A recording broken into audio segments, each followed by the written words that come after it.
हमारे आज के कार्यक्रम के हमारे मुख्य अतिथि महोदय आदरणीय श्री दुर्गादास उइके जी, राज्य मंत्री जनजातीय कार्य मंत्रालय भारत सरकार, साथ ही साथ आदरणीय श्री गोपाल आर्य जी, आदरणीय श्री त्रिवेंद्र सिंह रावत जी, आदरणीय डॉक्टर चिन्मय पांडे जी, हमारे कुलपति महोदय, व्यवस्थापक महोदय। आइए दीप प्रज्वलन के साथ इस क्रम का शुभारंभ हो रहा है। सभी से निवेदन, आइए दीप प्रज्वलन के क्रम में दोनों हाथ जोड़कर भावपूर्वक जुड़े। ओम अग्नेनय सुपथाराय अस्मान् विश्वानि देव अयुनानि विद्वान् युयोधस्मज्जुहुराणमेनो भूयिष्ठां ते नम उक्तिं विधेमा। ध्यानमूलं गुरुर्मूर्तिं पूजामूलं गुरुपदं मन्त्रमूलं गुरुर्वाक्यं मोक्षमूलं गुरुकृपा मोक्षमूलं गुरुकृपा। युग निर्माण योजना के उद्घोषक, 21वीं सदी की विचार क्रांति के प्रवर्तक, युग ऋषि वेदमूर्ति तपोनिष्ठ पंडित श्री राम शर्मा आचार्य जी, परमवंदनीय माता भगवती देवी शर्मा जी के माँ गायत्री के चित्त के समक्ष पुष्पांजलि भावांजलि समर्पित कर अब हमारे अतिथि कुल गीत के लिए अपने स्थान पर बने हुए हैं। सभी से निवेदन, कृपया सावधान की मुद्रा में कुल गीत के लिए अपने स्थान पर बने रहें। कुल गीत प्रारंभ। मानवीय उत्थान का जो अनवरत आधार है, मानवीय उत्थान का जो अनवरत आधार है, देव संस्कृति विश्वविद्यालय सृजन का द्वार है। देव संस्कृति विश्वविद्यालय सृजन का द्वार है।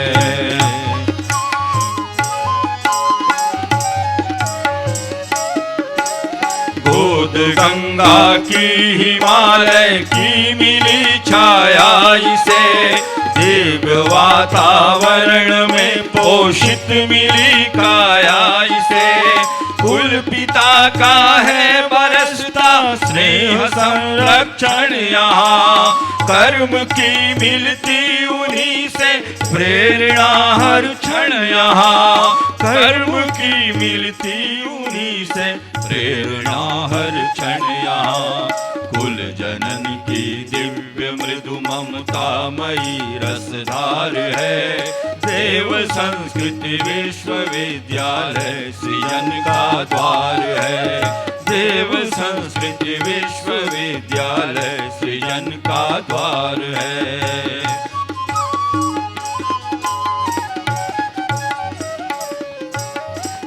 यहाँ होता प्रखरतम चेतना का जागरण, आपसी सद्भावना संवेदना का जागरण। यह महामानव बनाने की सुगढ़ टकसाल है, वास कर इसमें युवाओं की बदलती चाल है। वास कर इसमें युवाओं की बदलती चाल है। विश्व फिर लगता उन्हें अपना सगा परिवार है, देव संस्कृति विश्वविद्यालय सृजन का द्वार है। देव संस्कृति विश्वविद्यालय सृजन का द्वार है। मानवीय उत्थान का जो अनवरत आधार है, मानवीय उत्थान का जो अनवरत आधार है, देव संस्कृति विश्वविद्यालय सृजन का द्वार है। देव संस्कृति विश्वविद्यालय सृजन का द्वार है। देव संस्कृति विश्वविद्यालय सृजन का द्वार है। स्वागत अभिनंदन का क्रम होगा। हम आदरणीय प्रतिकुलपति महोदय से निवेदन करेंगे कि आज के इस विशिष्ट अवसर पर हम सभी के बीच विशेष रूप से पधारे माननीय केंद्रीय राज्य मंत्री जनजातीय कार्य मंत्रालय भारत सरकार आदरणीय श्री दुर्गादास उइके जी का वे स्वागत कर रहे हैं, अभिनंदन कर रहे हैं। हम सभी भी अपनी करतल ध्वनियों के माध्यम से उनका देव संस्कृति विश्वविद्यालय के प्रांगण में देवभूमि विकास संस्थान देव संस्कृति विश्वविद्यालय की ओर से उनका हार्दिक स्वागत करते हैं, अभिनंदन करते हैं। साथ ही साथ स्वागत अभिनंदन आदरणीय श्री त्रिवेंद्र सिंह रावत जी का, माननीय पूर्व मुख्यमंत्री उत्तराखंड, माननीय सांसद हरिद्वार, साथ ही साथ आदरणीय श्री गोपाल आर्य जी का भी बहुत बहुत स्वागत अभिनंदन किया जा रहा है। जोरदार तालियों से हम सभी इस स्वागत अभिनंदन के क्रम में जुड़ते हैं और स्वागत अभिनंदन आप सभी का बहुत बहुत धन्यवाद।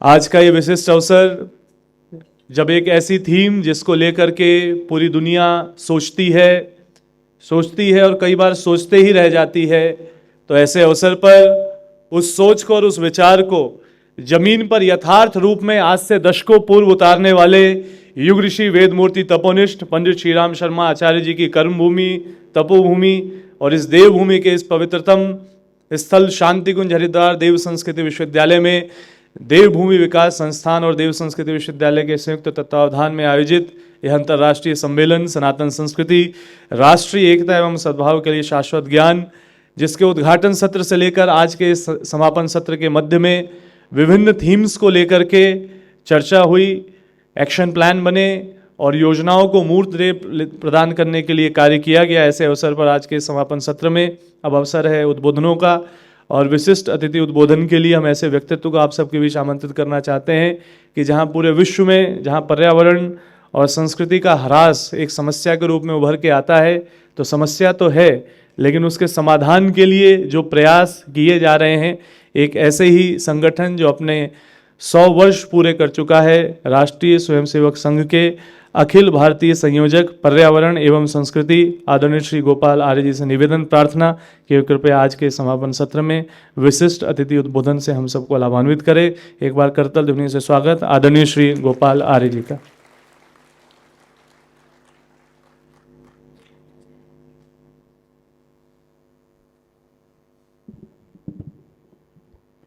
आदरणीय मंच और यहाँ इस सभागार में उपस्थित मुझे युवा शक्ति भी दिखाई दे रही है और यहाँ के विद्वान लोग भी, बंधु और भगिनी भी हैं। मैं सबको नमन करता हूँ। आज नव वर्ष का पहला दिन है, नवरात्रा का भी पहला दिन है और इसलिए एक बहुत शुभ दिन आज हमारे ये चिंतन की जो धारा है, यहाँ पर जो चिंतन हो रहा है, ये बहुत शुभ दिन हो रहा है। मैं सबको नववर्ष की बधाई भी देता हूँ।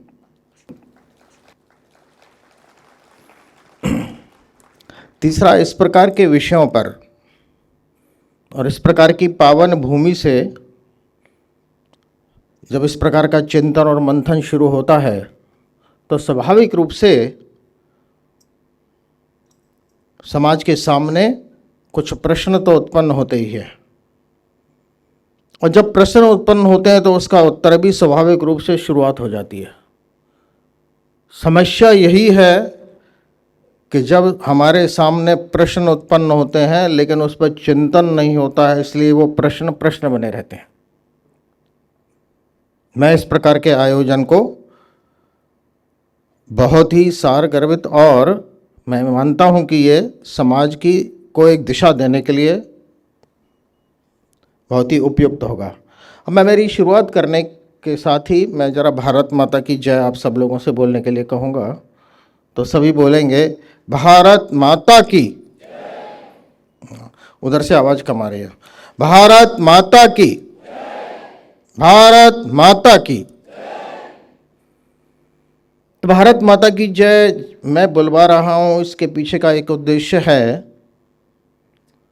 कि हम सब भारत माता की जय बोल रहे हैं, यानी क्या बोल रहे हैं? कौन सी भारत माता की जय बोल रहे हैं? क्या हम उसी भारत माता की जय बोल रहे हैं जो 1947 यानी 1947 में आज़ाद हुई थी?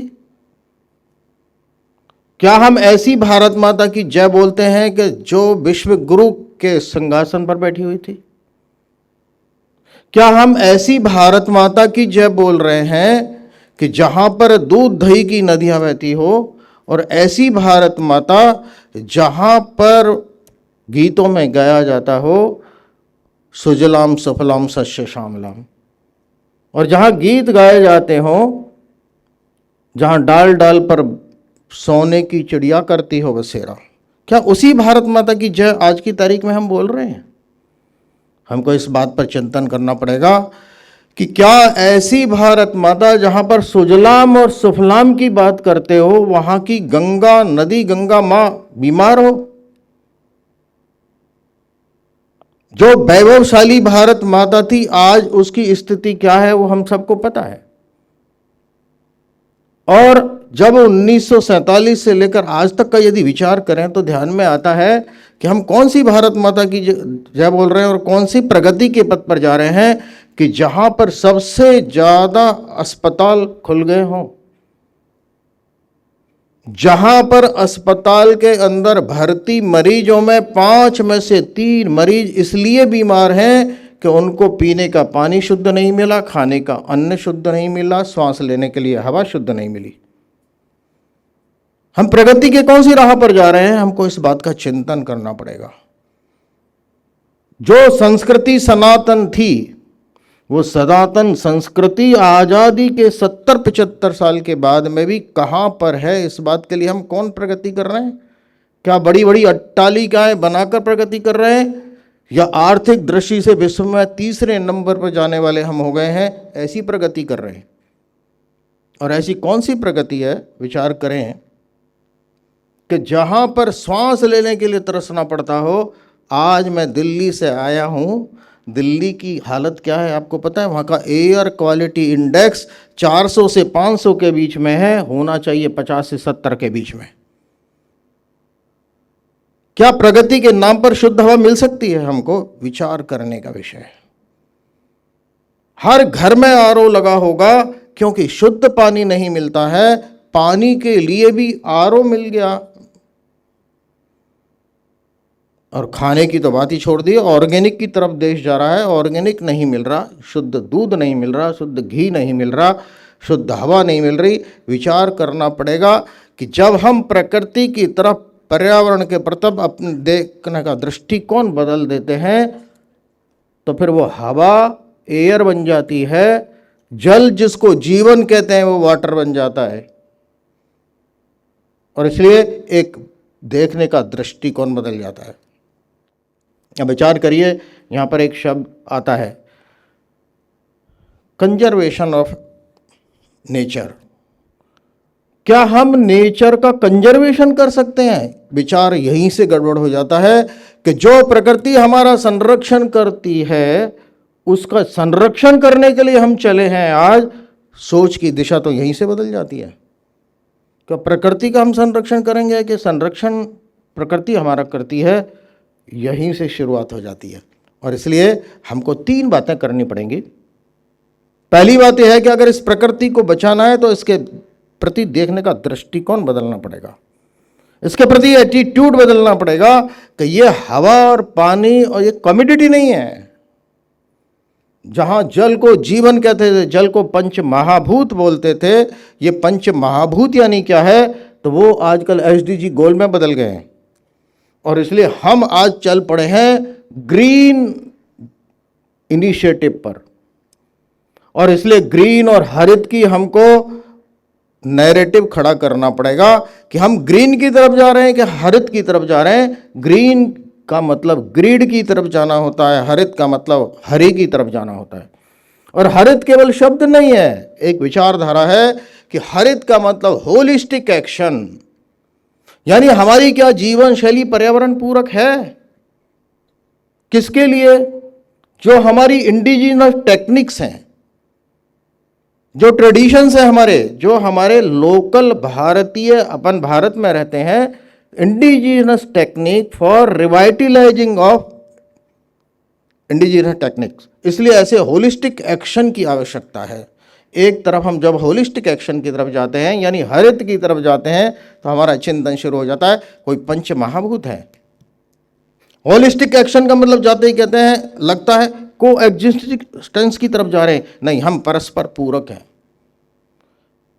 होलिस्टिक एक्शन का मतलब न्यूनतम उपभोग करना, यानी जहां बचत की बात होती है वहां ग्रीन की तरफ खपत की बात होती है, वहां प्रगतिशील उसको माना जाता है जो ज्यादा से ज्यादा खर्चा करता हो। ज्यादा से ज्यादा बिजली का कंजम्पशन करने वाला वहां प्रगतिशील माना जाता है। यहां न्यूनतम तीन भुंजता की बात करने वाले हैं।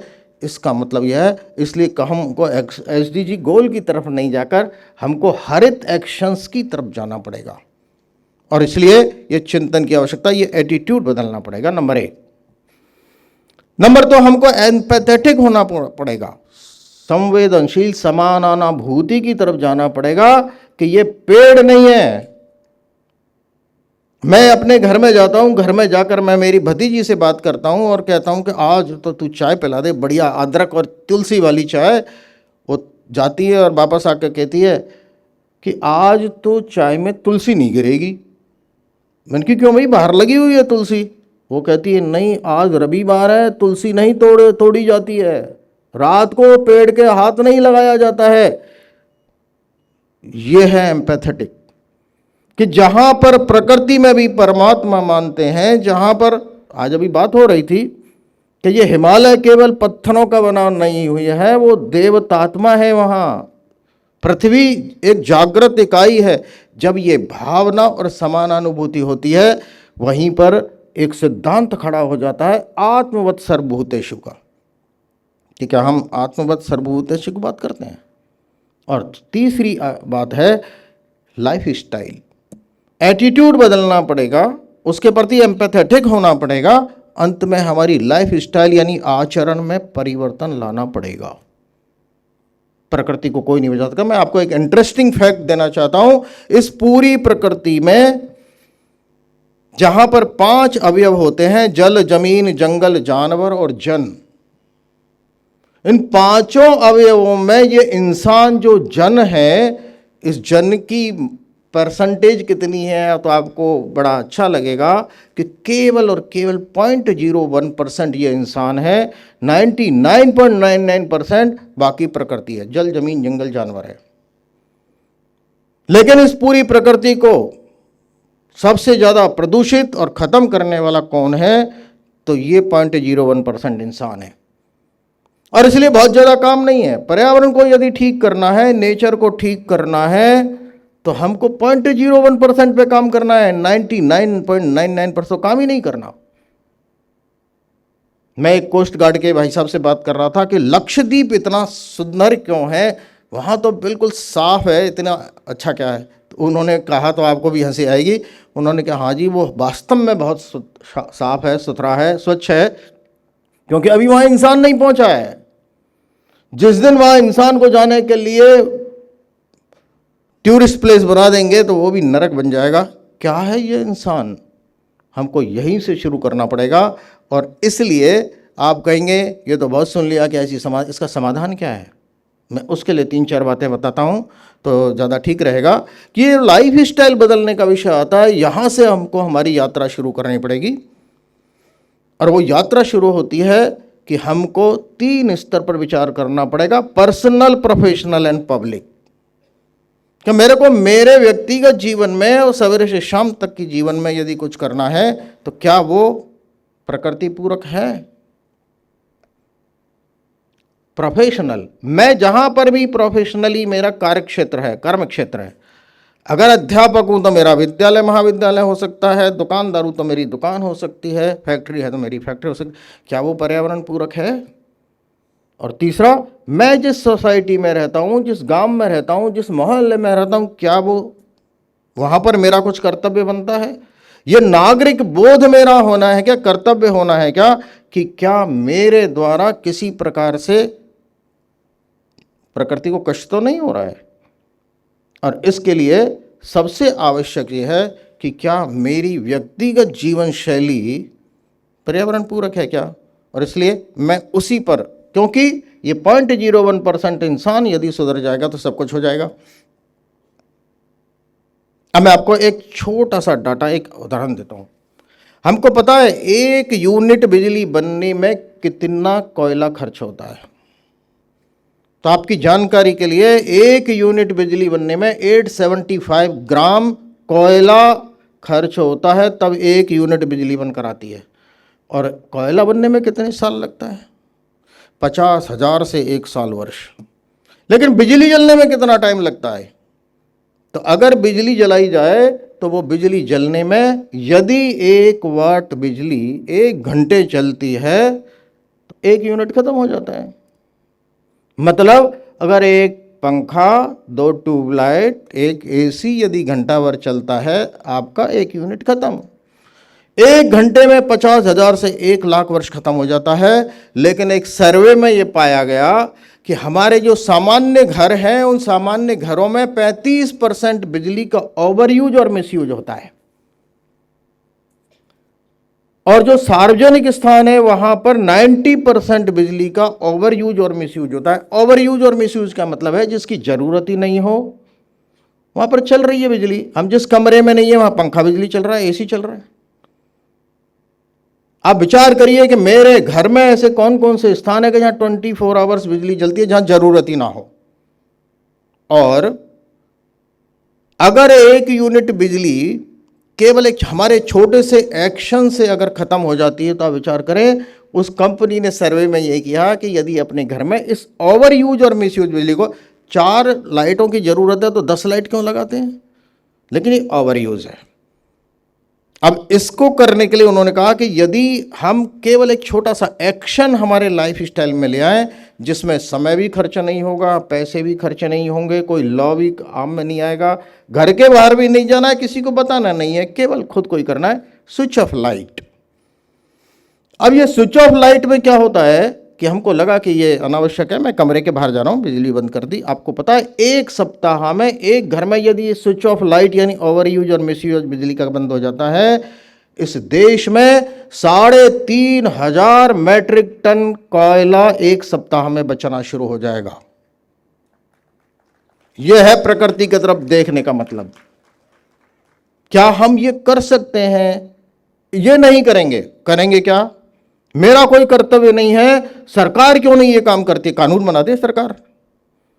इस इंसान को जब तक नहीं सुधारा जाएगा सरकार कुछ नहीं कर सकती। हमारे सर अभी बता रहे थे कि अगर 1 गिलास पानी हम आधा गिलास एक दिन में एक घर में एक बार भी वेस्ट करते हैं, पानी पीने का पानी, कल्पना करिए एक घर में एक दिन में एक बार यदि हम आधा गिलास पानी अगर खराब छोड़ते हैं, झूठा छोड़ते हैं, उसका मतलब होता है इस देश में 150 करोड़ लीटर ड्रिंकिंग वाटर नाली में बहता है झूठा। और 150 करोड़ का मतलब 3,000 करोड़ रुपए का पानी बहा देते हैं। क्या कभी हमारे मन में दर्द हुआ कि ये वही जल है जो जीवन बोला जाता है, वही जल है जो देवता है? ये दृष्टिकोण बदलना पड़ेगा हमारे व्यक्तिगत जीवन के लिए।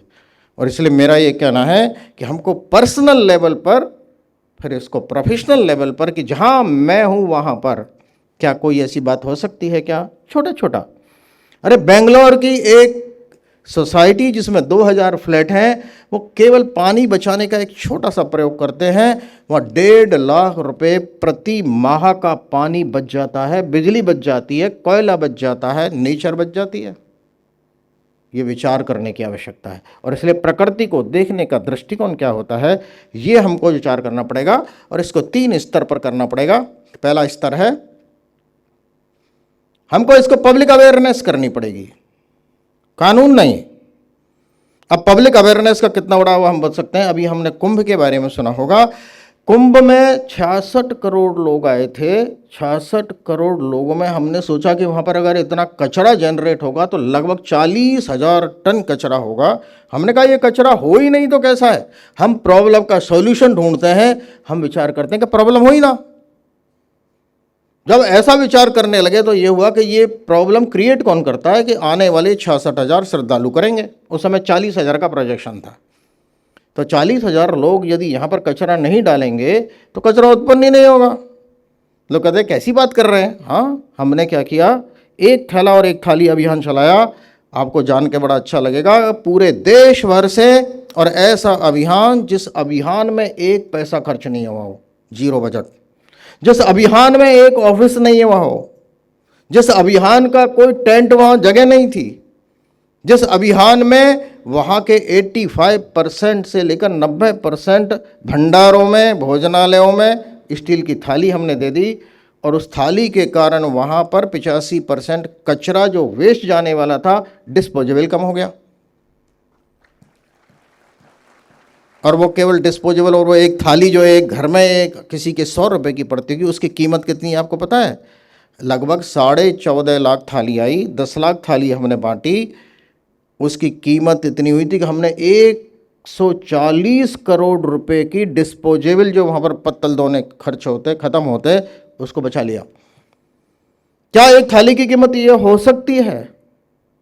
यहीं से शुरुआत होती है कि क्या हमारा कोई भी कार्यक्रम डिस्पोजेबल मुक्त हो सकता है? क्या हमारे यहाँ कोई, मेरे घर में छोटा सा प्रोग्राम हो रहा है या समाज में कोई प्रोग्राम हो जाए, उससे हम डिस्पोजेबल मुक्त कर सकते हैं क्या? नंबर एक,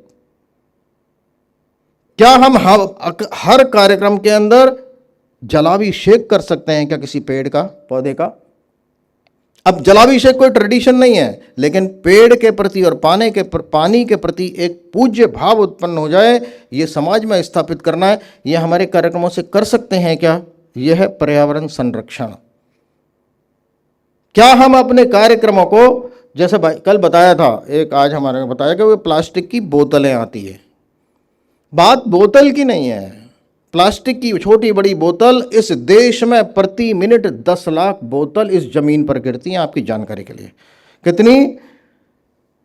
10 लाख प्रति मिनट, और अगर 24 घंटे से करें तो लगभग 150 करोड़ बोतल प्लास्टिक की इस जमीन पर गिरती हैं, जिसमें से सीपीसीबी का ये कहना है कि हम 65% बोतल्स को वापस कलेक्ट कर लेते हैं रीयूज के लिए। 35% बोतल इस देश की इस जमीन पर, इस गंगा मैया में, इस समुद्र में जाती है। किसी को शायद ये ध्यान में नहीं आता है। बात उस बोतल की है। क्या हमारे देखने का दृष्टिकोण बदलकर हम अपनी हैबिट्स में, आचरण में परिवर्तन कर सकते हैं क्या? ये छोटी छोटी बातें हम जब करने लग जाएंगे तो मुझे लगता है कि हम पर्यावरण का संरक्षण करने की बजाय वो हमारा संरक्षण भी करेगा, संवर्धन भी करेगा। और इसलिए एक छोटी सी बात कह के मेरी बात पूरी करता हूं कि एक बड़े शहर में बहुत बड़े पैसे वाले एक सेठ जी थे, उनको हार्ट अटैक आ गया। आजकल तो हार्ट अटैक सभी को आ रहा है, पहले तो पैसे वालों को ही आता था, आजकल सबको आ रहा है। वो हार्ट अटैक वो पैसे वाले भाई साहब को आ गया। सेठ जी हॉस्पिटल में चले गए, आईसीयू में भर्ती रहे। 7 दिन बाद वो ठीक होकर जब वापस जाते हैं तो डॉक्टर ने 50,000 रुपये का बिल उनको पकड़ा दिया। सेठ जी जब उस बिल को देखते हैं तो रोते हैं, आंखों से आंसू बह रहे होते हैं। डॉक्टर कहता है, सेठ जी काहे को रो रहे हो?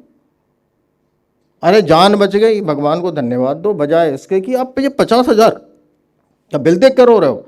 सेठ जी ने कहा, मैं इस 50,000 के लिए नहीं रो रहा, मैं रो इसलिए रहा हूं कि मैं जब से पैदा हुआ हूं, आज 60 साल का हो गया, 60 साल 24/7 एक क्षण भी मैंने ये श्वास लेना और निकालना बंद नहीं किया। प्रति क्षण मैं ये श्वास ले रहा हूं, इस प्रकृति से ले रहा हूं। प्रकृति से मैंने कितनी ऑक्सीजन मेरे लिए जिंदा रहने के लिए ली होगी। आपने केवल 7 दिन में 50,000 रुपये मेरे से ले लिए। मैं इस प्रकृति का कर्ज कैसे चुकाऊंगा, आज तक मैंने सोचा ही नहीं। रोना इसलिए आ रहा है। क्या आप और मैं भी समझ सकते हैं क्या कि जिस दिन से लेकर आज तक जिस प्रकृति का मैं खा रहा हूं, जिस प्रकृति का मैं पी रहा हूं, जिस प्रकृति को मैं श्वास ले रहा हूं, उसको मैंने क्या दिया? यहां से ये कर्तव्य भाव, कर्तव्य बोध मेरे को अपने आप में जगाना पड़ेगा। उस प्रकृति को कुछ दे तो क्या सकते हैं, लेकिन कुछ बचा सकते हैं। इतने ही कर्तव्य के साथ हम लोग करेंगे तो मुझे लगता है कि ये संस्कृति, धर्म, सनातन, ये सब इसके साथ बच जाएगा। इतना कह के मेरी बात पूरी करता हूं। नमस्कार, धन्यवाद, भारत माता की जय। हम सभी भावपूर्वक इन प्रेरणापद विषयों को प्रतिपादित करने के लिए आदरणीय श्री गोपाल आर्य जी का बहुत बहुत धन्यवाद करते हैं। साथियों, जब सनातन संस्कृति की बात हो तो एक ऐसी भूमि जहाँ पर इस संस्कृति को, इस भाव को जिया गया है। और अगर सच्चे अर्थों में कहें तो परम पूज्य गुरुदेव ने जो अखंड दीपक जलाया, अंधकार कितना भी हो पर दीपक स्वयं प्रकाशित होता है और अपने प्रकाश से जन जन को कहता है कि आशा और उम्मीद कहीं है। और ऐसे अवसर पर सनातन संस्कृति जैसा विषय जो अपने आप में जीवन साधना सरीखा विषय है, गुरुदेव ने स्वयं जीवन साधना की और उनकी इस जीवन साधना को देख रहे एक नन्हे से शिशु ने, जो उनके गुरुजी माताजी की गोद में खेले, उनके आंगन में उनकी साधनाओं को देख रहे थे, गुरुदेव की तपश्चर्या, गुरुदेव का लेखन, गुरुदेव का चिंतन, युग निर्माण की योजना, विचार क्रांति की योजना जब लिखी जा रही थी तो स्वयं उसके साक्षी रहे। और शायद ये जितने भी प्रदूषण है इसके पीछे का सबसे बड़ा प्रदूषण, विचारों के प्रदूषण को ही दूर करने के लिए गुरुदेव ने उन्हें भारत में भी पढ़ाया, MBBS डॉक्टर बनाया, तो फिर विदेश भी भेजा और मनोचिकित्सक बना के वापस विचार क्रांति की सेवा के लिए और विचार प्रदूषण को दूर भगाने के लिए भारत लेके आए।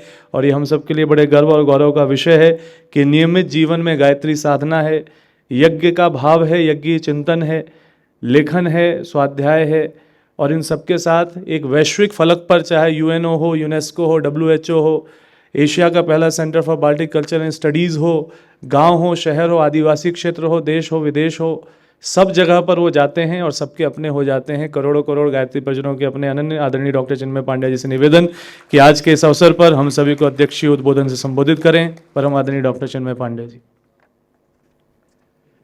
बहुत धन्यवाद गोपाल।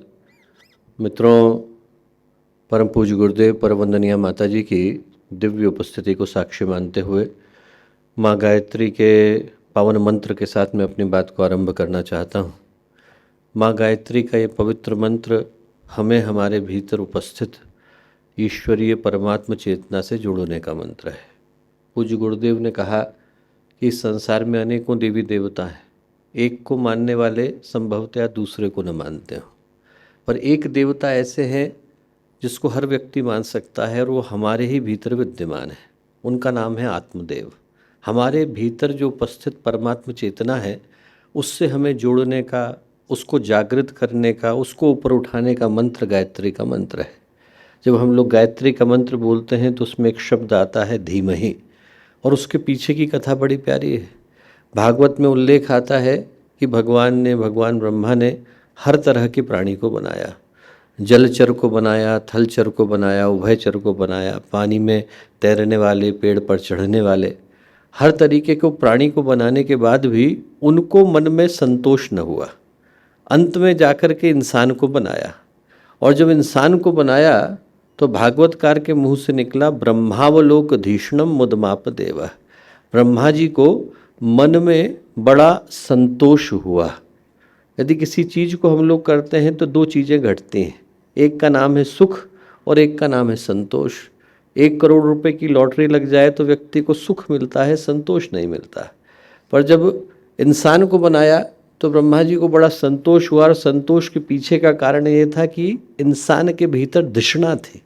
धिषणा का अर्थ है कण कण में छुपे भगवान को देख पाने की सामर्थ्य। उसी से बुद्धि, उसी से मेधा, उसी से धीमहि शब्द निकल करके आया।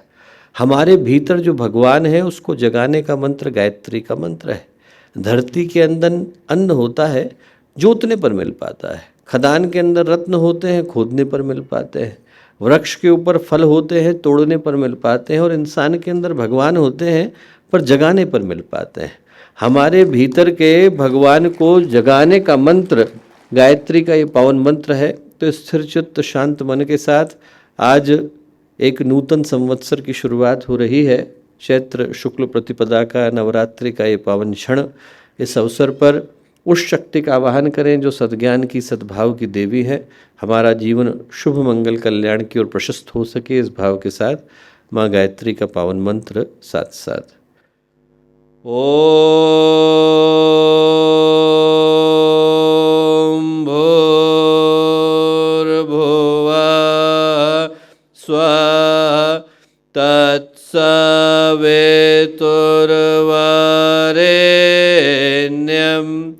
भर्गो देवस्य धीमहि धियो यो नः प्रचोदयात्।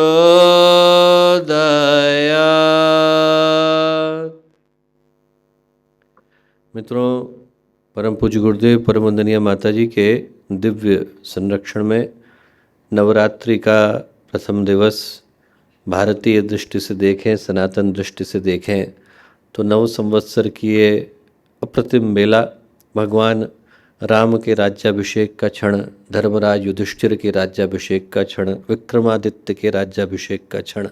इसी दिन भगवान ब्रह्मा ने पूरी सृष्टि के निर्माण की घटना को संपन्न करके दिखाया। चैत्र मासे जगत ब्रह्मा ससृजे प्रथमे हवे। इसी दिन पहले दिन यज्ञ की जो धूम्राग्नि थी वो इस धरती के ऊपर प्रकट हुई। उस सौभाग्यशाली दिवस पर आज जब हम लोग देव संस्कृति विश्वविद्यालय के मृत्युंजय सभागृह के अंदर सनातन संस्कृति के ऊपर आयोजित इस अंतर्राष्ट्रीय कार्यशाला के समापन के शुभ अवसर पर आकर के उपस्थित हुए, एकत्रित हुए, तो आज के कार्यक्रम के मुख्य अतिथि एक ऐसे व्यक्तित्व जिनकी आंखें गायत्री परिवार के अंदर खुली, जिनका बचपन गायत्री परिवार के अंदर गुजरा। गायत्री परिवार की दृष्टि से देखें तो दो तरह के आप कह सकते हैं कि सदस्य हैं। एक वो सदस्य है जो गायत्री परिवार के अंदर आए और एक वो सदस्य हैं जिनने गायत्री परिवार को बनाया। तो गायत्री परिवार को बनाने वाले आज भारत के केंद्रीय मंत्री के रूप में प्रतिष्ठित हैं, पर हम लोगों के अपने गायत्री परिवार के आधार स्तंभ रहे आदरणीय श्री उइके जी भाई साहब। एक मंत्री वो होते हैं जो तंत्र की दृष्टि से होते हैं, पर एक मंत्री वो होते हैं जो मंत्र की दृष्टि से होते हैं। आदरणीय उइके भाई साहब वो मंत्री हैं जिनने स्वयं अपने द्वारा 300 से ज़्यादा यज्ञों को संपन्न कराया। न जाने कितनी बार केंद्रीय टोली की दृष्टि से निकले। तो गायत्री परिवार का आधार स्तंभ रहे आदरणीय श्री उइके जी भाई साहब। हम लोगों के अपने हरिद्वार क्षेत्र के बहुत ही यशस्वी सांसद, उत्तराखंड के पूर्व मुख्यमंत्री आदरणीय श्री त्रिवेंद्र जी भाई साहब। हम लोगों के लिए भातृवत रहे, पितृवत रहे, जिनके साथ का गायत्री परिवार का संबंध तो 4 दशक पुराना है और इस विश्वविद्यालय का संबंध लगभग उतना ही पुराना है जितना पुराना है विश्वविद्यालय है। आदरणीय श्री गोपाल जी भाई साहब, यहाँ उपस्थित आदरणीय शरद मामा जी, आदरणीय गिरी मामा जी, यहाँ उपस्थित भारत के विभिन्न स्थानों से आए गायत्री परिवार के सभी साधकगण, याजकगण, देव संस्कृति विश्वविद्यालय शांतिकुंज हरिद्वार के सभी कार्यकर्तागण, विद्यार्थीगण, भाइयों बहनों, प्यारे मित्रों, आज हम लोग अपने आप को बहुत ही सौभाग्यशाली समझते हैं कि ये गंगा की गोद, हिमालय की छाया, सप्तऋषियों की तपोभूमि, पूज्य गुरुदेव की तपस्या की भूमि, इस भूमि पर उस कार्यशाला का समापन होते हुए हम लोग देख रहे हैं जिसमें ऐसे व्यक्तित्वों को सुन पाने का सौभाग्य हम लोगों को मिला जिनमें से प्रत्येक का जीवन, प्रत्येक का व्यक्तित्व शीर्ष से हम लोगों का परिचय कराता है, जो भारतीय संस्कृति के पथ पर बढ़ने के बाद किसी भी राही को उपलब्ध हो पाता है। और उनके जीवन, उनके व्यक्तित्व से निकलने वाले प्रकाश से न जाने कितने लोग आज भी प्रेरणा को प्राप्त कर रहे हैं। तो हम लोग सौभाग्यशाली हैं कि एक ऐसी कार्यशाला जिसने न जाने कितने बिंदुओं को, न जाने कितने चिंतनों को, न जाने कितने दर्शनों को जन्म दिया, उसके समापन की घड़ी आज हम लोग उसके साक्षी बन पा रहे हैं। और आज के इस अवसर पर मुझे वर्षों पहले की घटना, 128 वर्ष पहले की घटना स्मरण आती है, जब अपनी 5 वर्षों की लंबी यात्रा के बाद स्वामी विवेकानंद दोबारा भारत को लौटे। 5 वर्ष की पाश्चात्य देशों की यात्रा पर थे। लौटे तो कोलंबो के तट पर उनका जहाज आकर के लगा, क्योंकि अमेरिका से चले तो यूके को गए, फिर पूरे यूरोप की यात्रा करके ग्रीस से जहाज को पकड़ा और कोलंबो के तट पर आकर के रुके। लगभग पूरा का पूरा शहर उनको देखने के लिए उमड़ा। जो लोग आए उसमें स्वागत सभा के अध्यक्ष थे। उनने स्वामी जी का सम्मान किया। करने के बाद उनसे प्रश्न किया।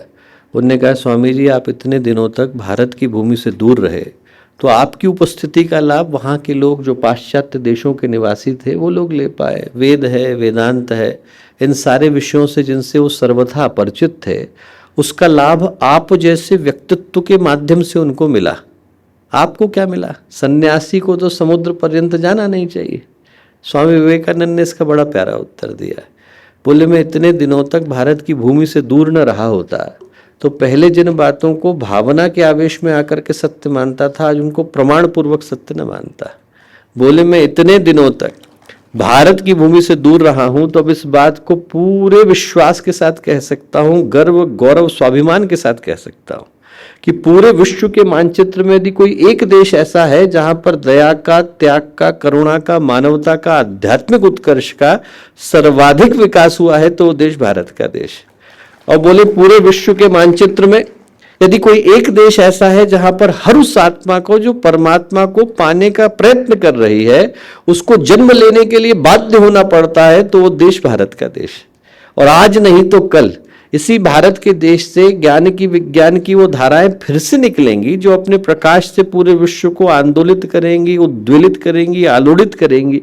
और उस दिन के लिए पूरे विश्व को आज से ही भारत का ऋणी होने की आवश्यकता है। 128 वर्ष पहले इन बातों को कहा गया। आप जरा सोच करके देखें कि क्या आज की घड़ी में भी वो सत्य नहीं है? यदि भारत की भूमि से वेद की, वेदांत की, सांख्य की, श्रुतियों की, उपनिषदों की, ज्ञान की, विज्ञान की, आस्था की, अध्यात्म की, धर्म की, विश्वास की धाराएं न बही होती, एक से एक बढ़कर महापुरुषों ने, सप्तऋषियों से लेकर अवतारों ने, अवधूतों से लेकर दरवेशों ने, सिखों के गुरुओं से लेकर जैनों के तीर्थंकरों ने, उनने आकर इस भूमि को कृतार्थ न किया होता और आज भी विश्व का आकाश उनके दैदीप्यमान व्यक्तित्वों के प्रकाश से प्रकाशित न हो रहा होता, तो क्या इंसान इंसान बन पाया होता? मैं कहता हूं इंसान को इंसान बनाने वाली यदि कोई भूमि है तो भारत की भूमि है। और यदि किसी को मेरी बात अतिशयोक्ति लगे तो नेशनल ज्योग्राफिक का वॉल्यूम उठा करके देखे, थोड़े ही दिन पहले प्रकाशित किया है। पूरे विश्व का इतिहास है और जो पूरे विश्व का इतिहास है वो सिर्फ बर्बरता का इतिहास है। वाइकिंगों से लेकर लैटिन अमेरिका पूरा का पूरा आप इतिहास उठा करके देखेंगे तो एक साम्राज्य दूसरे साम्राज्य के खून के लिए प्यासा है।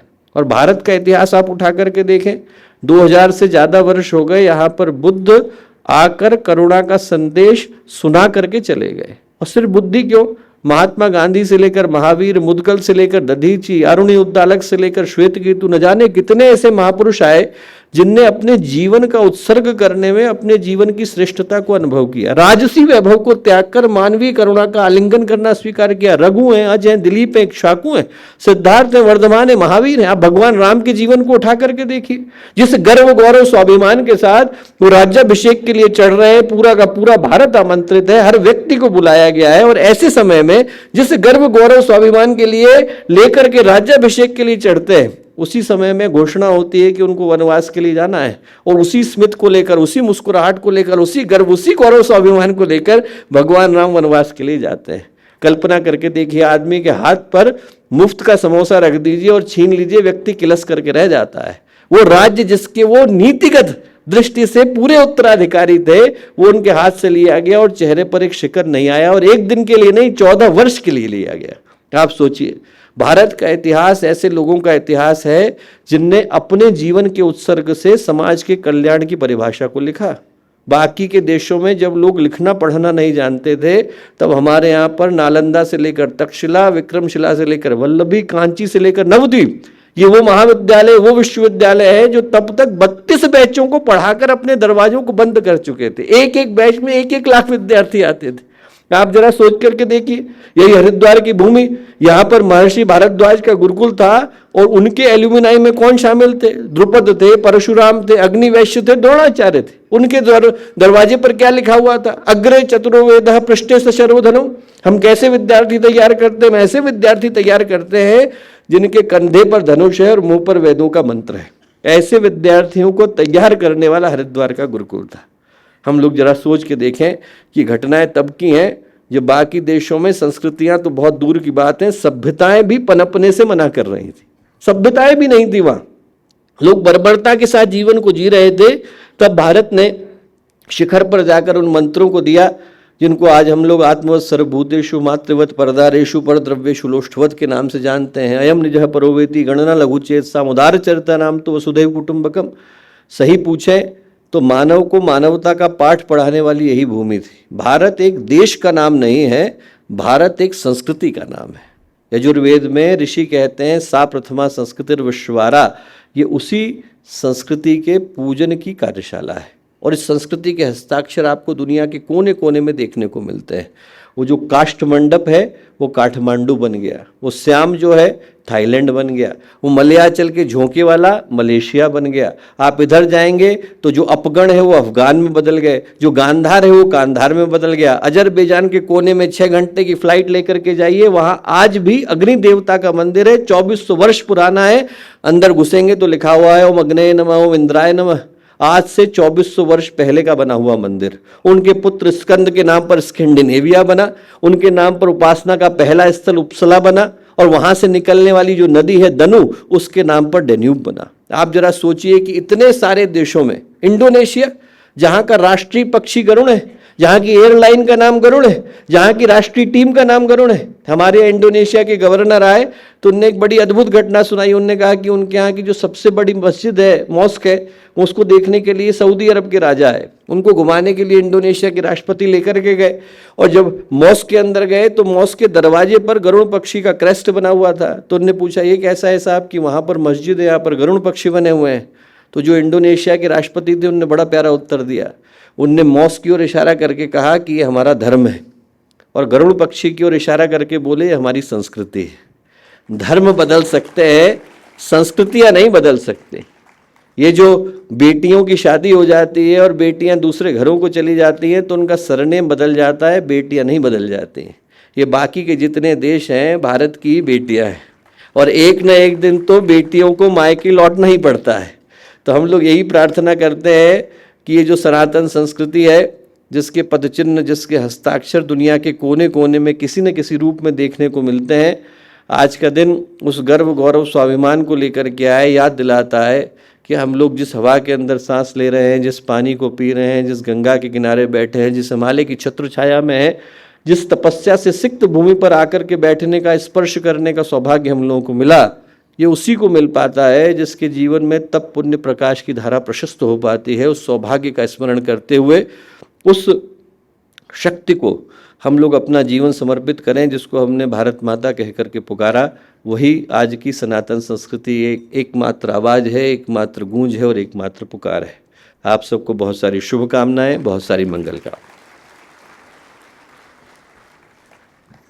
सनातन संस्कृति के भावों का अपने जीवन में अनुभव और उन संकल्पों का उद्घोष जो अपने आप में आशावाद से भरा हुआ है, और इसके लिए एक बार पुनः से आदरणीय डॉक्टर चिन्मय पांडे जी का हम सब हृदय से आभार करते हैं, धन्यवाद करते हैं, क्योंकि ये उद्घोष कहता है वयम राष्ट्रे जागृयाम पुरोहिता, हम पुरोहित राष्ट्र को जागृत और जीवंत बनाए रखेंगे। और इसी उद्घोष को लेकर कार्य कर रहे हम सभी, आज का ये अवसर जब माँ गंगा की गोद, हिमालय की छाया और सप्तऋषियों की तपस्थली में सप्त सरोवर क्षेत्र के पास स्थित देव संस्कृति विश्वविद्यालय देवभूमि में जब हम सभी इस महत्वपूर्ण सम्मेलन के क्रम में, समापन के क्रम में आए हैं, तो देवभूमि विकास संस्थान जो अपने आप में वो चिंतन है जो इस देवभूमि के विकास के लिए कार्य करने का एक संकल्प जिनके मन में उभरा, एक संरक्षक के रूप में जिन्होंने इसे पल्लवित पुष्पित किया, और सच कहें तो राष्ट्रीय स्वयंसेवक संघ के एक कार्यकर्ता के रूप में जिन्होंने भारत के विभिन्न भूभागों में एक स्वयंसेवक के रूप में अपनी सेवाएं दी हैं।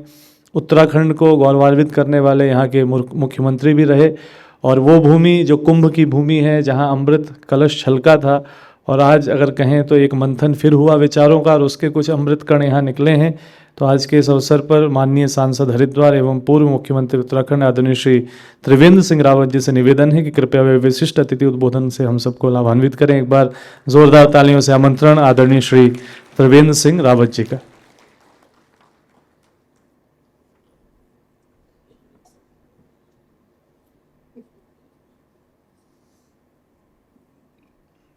बोले भारत माता की, गौ माता की, गायत्री माता की, गंगा माता की। धन्यवाद। देवभूमि विकास संस्थान और देव संस्कृति विश्वविद्यालय के तत्वावधान में आयोजित इस द्विदिवसीय सम्मेलन में आज मंच पर विराजमान विश्वविद्यालय के कुलपति डॉक्टर चिन्मय पंड्या जी, हम सबके आदरणीय और जिनका बहुत ही सारगर्भित उद्बोधन और जो इस महाकुंभ में एक बहुत बड़ा प्रयोग आपने करके दिखाया। राष्ट्रीय स्वयंसेवक संघ के वरिष्ठ प्रचारक हैं हमारे आदरणीय गोपाल आर्या जी। हमारे मध्य आज जो हमारे मुख्य अतिथि हैं गायत्री परिवार से जुड़े हुए हैं और बैतूल से सांसद हैं, केंद्रीय राज्य मंत्री हैं आदरणीय दुर्गादास उर्गे जी, आदरणीय पारधी जी, गिरीश जी और सभी शांति कुंज परिवार से जुड़े हुए सभी यहाँ पर सदस्यगण, तमाम हमारे बीच में अनेक वैज्ञानिक भी हमारे बीच में बैठे हैं, हमारे पार्टी के भी बहुत वरिष्ठ कार्यकर्ता यहाँ पर बैठे हैं और इस कार्यक्रम के जो ऑर्गेनाइजिंग सेक्रेटरी थे हमारे डॉक्टर नरेंद्र सिंह जी सामने बैठे हैं, IIT रुड़की में प्रोफेसर थे।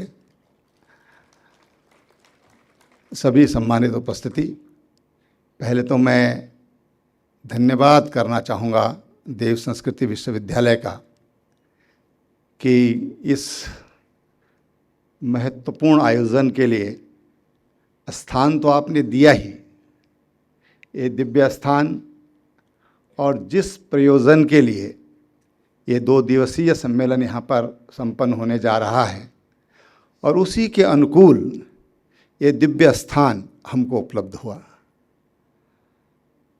मैं समझता हूँ कि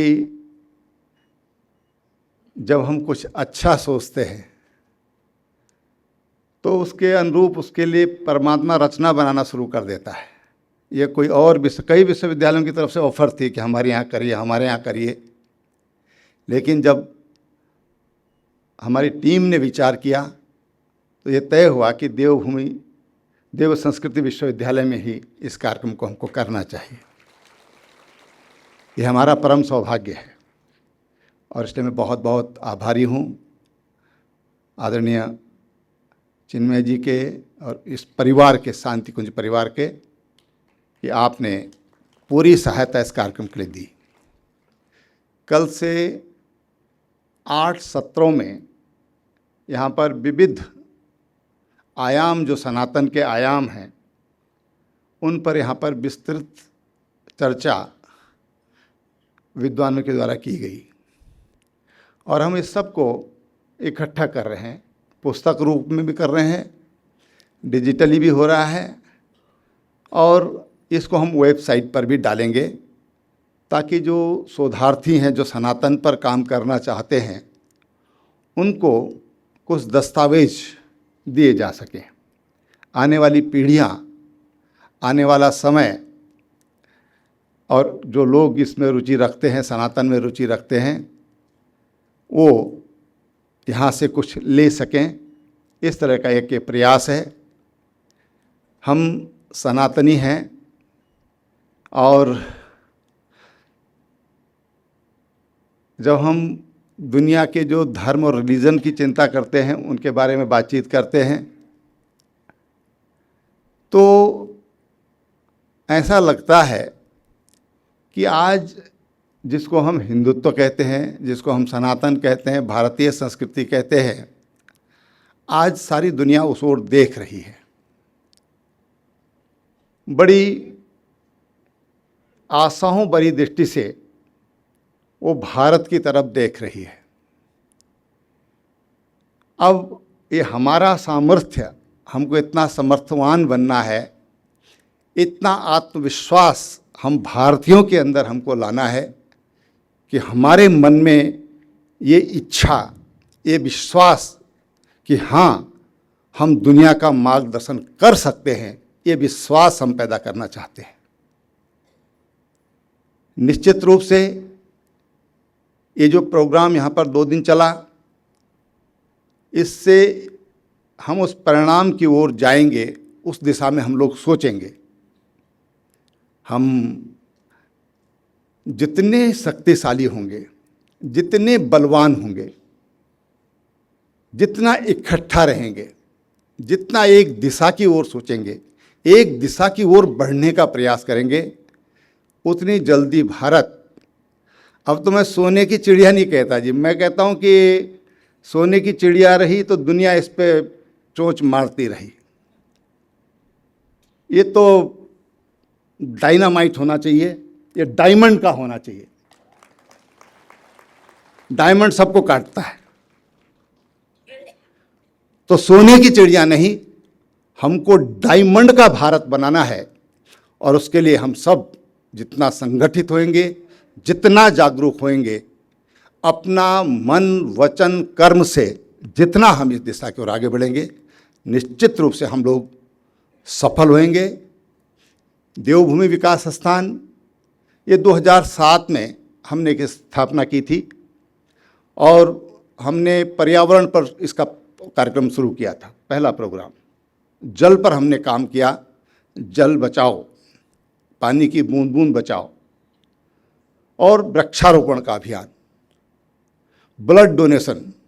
कोरोना काल में जब लोग ब्लड डोनेशन के लिए नहीं निकल रहे थे, उस दौरान जब हमने इसकी शुरुआत करी, मैं स्वयं दिल्ली एम्स में भर्ती था, मेरे पास वहाँ पर सोशल मीडिया के माध्यम से खबर आई, तो मैंने अपने कार्यकर्ताओं से कहा भाई कि जगह जगह पर ब्लड डोनेशन का कैंप करिए।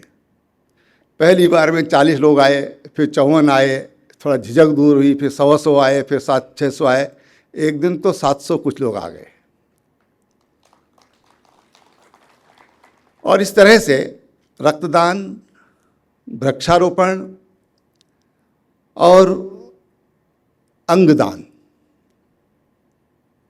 अच्छे डॉक्टर हम चाहते हैं तो अंगदान और शरीर का दान, ये भी, इसके लिए भी हमको तैयारी करना चाहिए।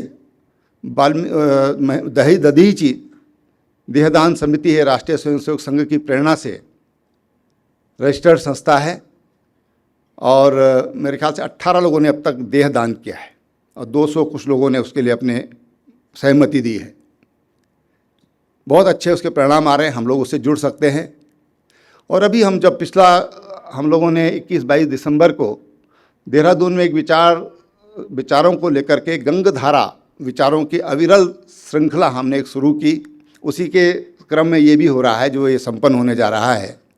उसमें एक विचार मैंने प्रबुद्ध वर्ग के सामने रखा था। पूज्य स्वामी अवधेशानंद जी उस कार्यक्रम में हमारे वक्ता थे, हमारे मुख्यमंत्री जी थे। तो मैंने एक विचार रखा, आज तलाक की बड़ी समस्याएं बढ़ती जा रही हैं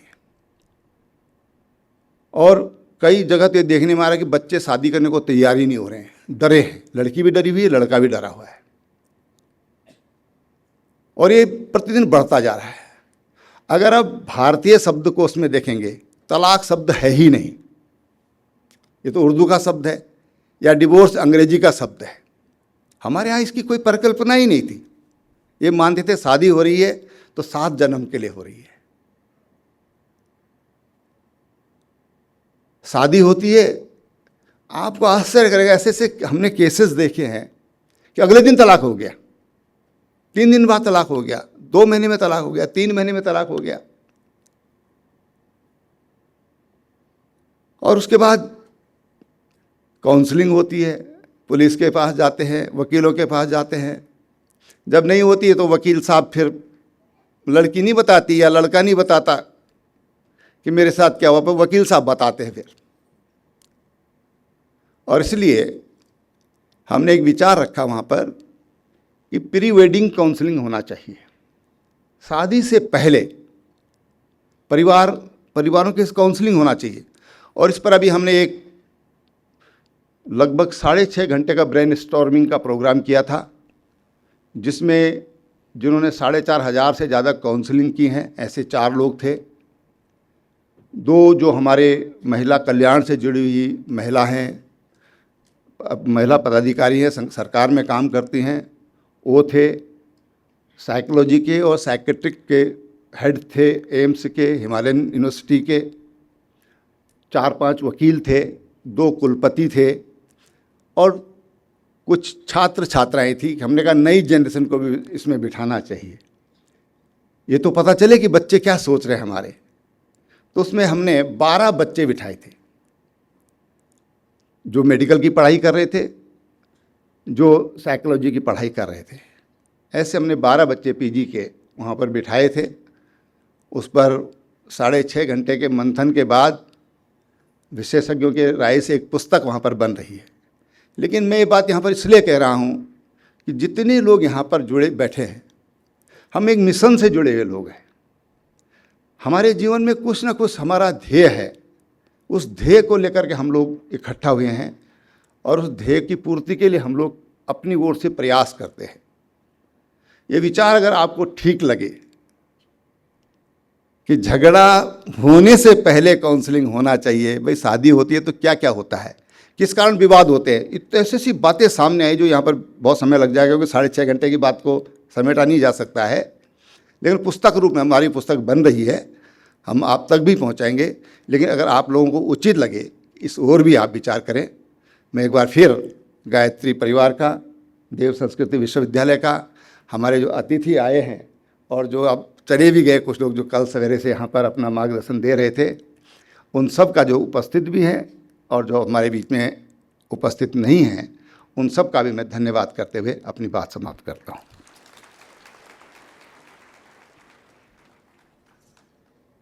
इस पूरे के पूरे सम्मेलन में अपना मार्गदर्शन और बहुत ही बहुमूल्य योगदान करने के लिए और मार्गदर्शन करने के लिए एक बार फिर से आदरणीय श्री त्रिवेंद्र सिंह रावत जी का हम सब अपने करतल ध्वनि के माध्यम से धन्यवाद करते हैं।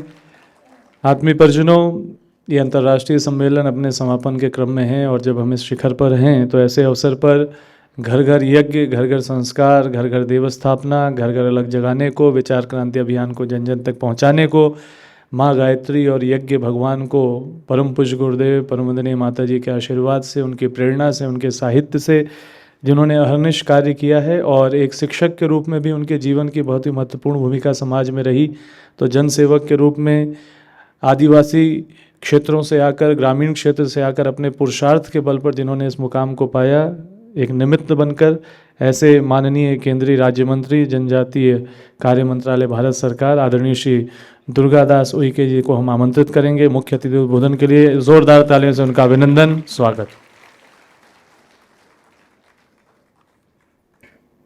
2 दिवसीय इस विशिष्ट कार्यशाला में पूजा वेदी पर सूक्ष्म रूप से आवाहित हमारे बीच में विद्यमान परम पूज्य गुरुदेव पंडित श्री राम शर्मा आचार्य जी, पूज्य माता भगवती देवी शर्मा जी, आपकी सूक्ष्म उपस्थिति और संरक्षण में ये 2 दिवसीय कार्यशाला समापन के तट पर खड़ी है और इस समापन के अवसर पर हमारा सौभाग्य है कि राष्ट्रीय स्वयंसेवक संघ के अखिल भारतीय पर्यावरण प्रमुख आदरणीय श्री गोपाल आर्य जी का प्रेरक प्रबोधन, सानिध्य और उनके प्रखर तेजोवलय में हम सबको कुछ समय व्यतीत करने का इस सौभाग्य मिला है। हमारे बीच में ऐसी लोकसभा के सांसद और उत्तराखंड के पूर्व मुख्यमंत्री, मेरे ज्येष्ठ भ्राता आदरणीय श्री त्रिवेंद्र रावत जी, हमारे बीच में हमारे परम आदर्श, हमारे अखिल विश्व गायत्री परिवार के आत्मवत, हम सबके मार्गदर्शक और देव संस्कृति विश्वविद्यालय के प्रति कुलपति परम श्रद्धेय डॉक्टर चिन्मय पंड्या जी, हमारे बीच में कुलपति देव संस्कृति विश्वविद्यालय श्री शरद पारधी जी, शांति कुंज के मेरे मित्र व्यवस्थापक सम्मानीय श्री योगेंद्र गिरी जी, इस कार्यक्रम में 2 दिवसीय सहभागिता जिन्होंने यहाँ पर निभाई है, ऐसे आत्मवत मित्रवत सभी बंधु बांधव, शक्ति स्वरूपा, लक्ष्मी स्वरूपा सभी हमारी परिवार की आत्मीय बहनें, आइए मित्रों एक बार भारत माता की जय बोलें। मित्रों, ये भारत माता का जयकारा सच्चे अर्थों में महामंत्र है। ये जिसके भी रग रग में कण कण में समझ आता है तो मित्रों फिर व्यक्ति पेट प्रजनन भोग भौतिकी से उसकी चेतना का विकास हो जाता है। व्यक्ति फिर चैन से नहीं बैठता। उसके सामने राष्ट्र, धर्म और संस्कृति के पुनरुत्थान के अलावा दूसरा कोई लक्ष्य रहता ही नहीं। आइए एक बार मातृभूमि के चरणों में अभ्यर्थना के 2 स्वर जोड़ें। मित्रों, इसमें बंधी हुई मुट्ठी के साथ में जयकारा होता है, खुले पंजे से नहीं। पूर्वजों ने कहा है, बंधी हुई मुट्ठी लाग की, खुली मुट्ठी खाक की। क्या भाई, ये बंधी हुई मुट्ठी सामाजिक समरसता का द्योतक है। ये बंधी हुई मुट्ठी सामाजिक समरसता को मजबूत करेंगे और राष्ट्र की एकता, अखंडता को अक्षुण्ण रखेंगे, इसकी प्रतिज्ञा है।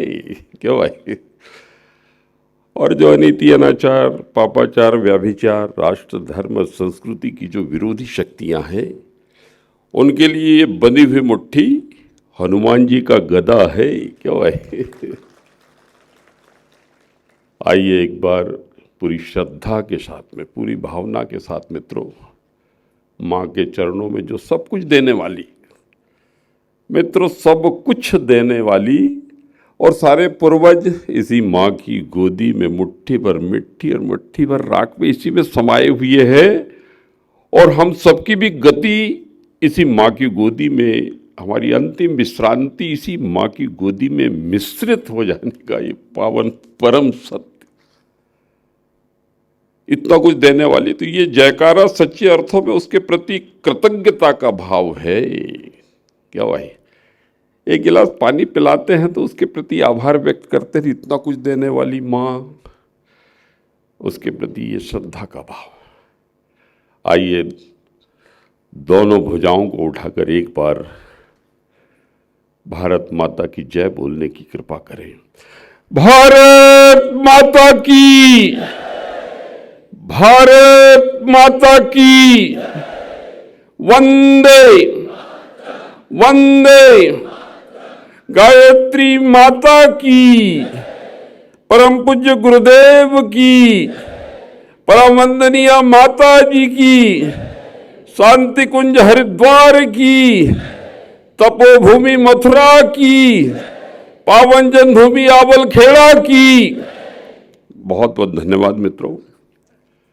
आज हम बहुत सौभाग्यशाली हैं। आज का ये पावन पवित्र दिन और इस शांति कुंज के कण कण में, जर्रे जर्रे में, अणु परमाणु में परम पूज्य गुरुदेव, परम वंदनीय माता जी की प्राण चेतना यहाँ विद्यमान है। उसको हाजिर नाजिर जानकर इस पावन पवित्र बेला और ये पावन पवित्र विश्वविद्यालय का ये प्रांगण, ये सभा कक्ष और दिव्य आभा से युक्त देव मंच पर ऋषिवत सभी अतिथिगण। और मित्रों, आज बहुत सारे पावन प्रसंग हैं। सर्वप्रथम तो धर्म, सत्य, न्याय और सामाजिक सद्भावना का संदेश देने वाला चैती चांद पर्व और भगवान झूलेलाल जयंती भी आज है। क्या भाई, एक बार सब मिलके भगवान झूलेलाल जी की जयंती पर सभी सिंधी भाइयों को खूब सारी अपन शुभकामनाएं देते हैं। आज मित्रों एक और भी विशिष्ट दिन है कि आज आदरणीय आर्य जी ने जो कहा, पर्यावरण के विषय में, प्रकृति जन्य जीवन से जो अलगाव हमारा हुआ है, उस संबंध में मित्रों आज जल गंगा संवर्धन अभियान प्रारंभ हो रहा है पूरे देश में। और हमारे मध्य प्रदेश में भी 30 मार्च से 30 जून तक ये चलने वाला है। जितने भी नैसर्गिक और कृत्रिम जल स्रोत हमारे हैं, उनके संरक्षण और अभिवर्धन कार्यक्रम की शुभारंभना आज पूरे देश में और मध्य प्रदेश में भी यशस्वी मुख्यमंत्री जी के नेतृत्व में संपन्न हो रही है। उज्जैन मां क्षिप्रा की पावन गोदी में मित्रों, मध्य प्रदेश में ही लगभग 50,000 खेत तालाबों का निर्माण होगा। कितना? 50,000। और 1,000 अमृत सरोवरों का निर्माण होगा। और इसमें 1 लाख कुओं को पुनः रिचार्ज करने की शपथ प्रतिज्ञा ली गई है। और इसमें 1 लाख युवाओं को जल दूतों के रूप में उनको कुछ पारिश्रमिक देकर और इस महाअभियान में लगाने के लिए एक महाआंदोलन यशस्वी प्रधानमंत्री जी के नेतृत्व में और मध्य प्रदेश में हमारे यशस्वी मुख्यमंत्री जी के नेतृत्व में एक आंदोलन के रूप में मित्रों इस दिशा में आगे हम बढ़ रहे हैं। आज भी ये पावन दिन, आज उसकी शुभारंभना हो रही है। भाइयों बहनों, चैत्र शुक्ल प्रतिपदा, ये चैत्र नवरात्रि 9 दिवसीय आद्यशक्ति उपासना का प्रथम दिन है। माँ शैलपुत्री की उपासना का दिन है। हिंदू नववर्ष विक्रम संवत 2082, यह 9 संवत्सर गुड़ी पड़वा की हार्दिक शुभकामनाएं मित्रों आप सबको देता हूं कि आपका जीवन सुखी, समृद्ध और ऐश्वर्यशाली हो। मित्रों, आज एक प्रसंग और है कि राष्ट्रीय स्वयंसेवक संघ के परम पूजनीय आद्य सर संघ चालक डॉक्टर केशव बलिराम हेडगेवार जी की भी जन्म जयंती है। इनके पावन चरणों में साष्टांग प्रणाम निवेदित करता हूं और राष्ट्रीय स्वयंसेवक संघ के संस्थापक प्रथम आद्य सरसंघ चालक परम पूजनीय डॉक्टर केशवराव बलिराम हेडगेवार जी ने राष्ट्र, धर्म और संस्कृति के उत्थान हेतु अपना सर्वस्व जीवन अर्पित किया। मां भारती के उपासक, साधक, तपस्वी, सनातन संस्कृति के पुनर्जागरण के सशक्त प्रतीक, राष्ट्रवाद के प्रखर प्रणेता, चिंतक, विचारक, साधक, सिद्ध। आपके ओजस्वी विचार और आपकी गौरवपूर्ण जीवन गाथा चिरकाल तक समाज को राष्ट्र सेवा के लिए प्रेरित करती रहेगी। भाइयों बहनों, आपको विदित है कि परम पूज्य गुरुदेव पंडित श्री राम शर्मा आचार्य जी और माता भगवती देवी शर्मा जी के द्वारा प्राण प्रतिष्ठित अखंड दीप, इसको भी 100 वर्ष पूरे होने वाले हैं। और दूसरा मित्रों, संघ की स्थापना को भी 100 वर्ष पूरे हो रहे हैं। 1925 को राष्ट्रीय स्वयंसेवक संघ की प्राण प्रतिष्ठा हुई थी। क्या भाई, ये 1926 को अखंड दीप और 1925 को मित्रों राष्ट्रीय स्वयंसेवक संघ की स्थापना। ये पूर्व नियोजित है मित्रों, ये ऋषियों के द्वारा प्रणीत संगठन है, उनके द्वारा निर्देशित संगठन है। ये कोई सामान्य संगठन नहीं है, ये देव मानवों के द्वारा और ऋषियों के द्वारा निर्मित किए हुए संगठन है। आप कल्पना करें कि यदि 1925 को यदि राष्ट्रीय स्वयंसेवक संघ न हुआ होता, क्या भाई, तो आज देश की क्या स्थिति होती। आज का ये विषय नहीं इस पे कोई प्रकाश डालने का, किंतु कुछ सांकेतिक विषयों को स्पर्श करते हुए मैं चाहता हूं कि ये 20 मिनट का समय अपन व्यतीत करेंगे। आप कल्पना करें कि परम पूज्य गुरुदेव पंडित श्री राम शर्मा आचार्य जी से दीक्षा लेने का सौभाग्य मित्रों अपने को न मिला होता तो ये आपका भाई यहाँ केंद्रीय मंत्री के रूप में खड़ा हो सकता था क्या? यार, मैं तो इतने दूर गांव का, जो मुझे जानते हैं, 25 किलोमीटर मेरे को पैदल जाना आना पड़ता था। मैं ऐसे दूर जंगल में पैदा हुआ और महीने में 2-4-6 दिन तो भूखा रहना पड़ता था। ऐसी गरीब परिस्थितियों से मैं आगे बढ़ा हूँ। किंतु मेरा सौभाग्य कि परम पूज्य गुरुदेव पंडित श्री राम शर्मा आचार्य जी के द्वारा मुझे मेरे बैतूल की पावन सरजमी पे दीक्षित होने का सौभाग्य मिला।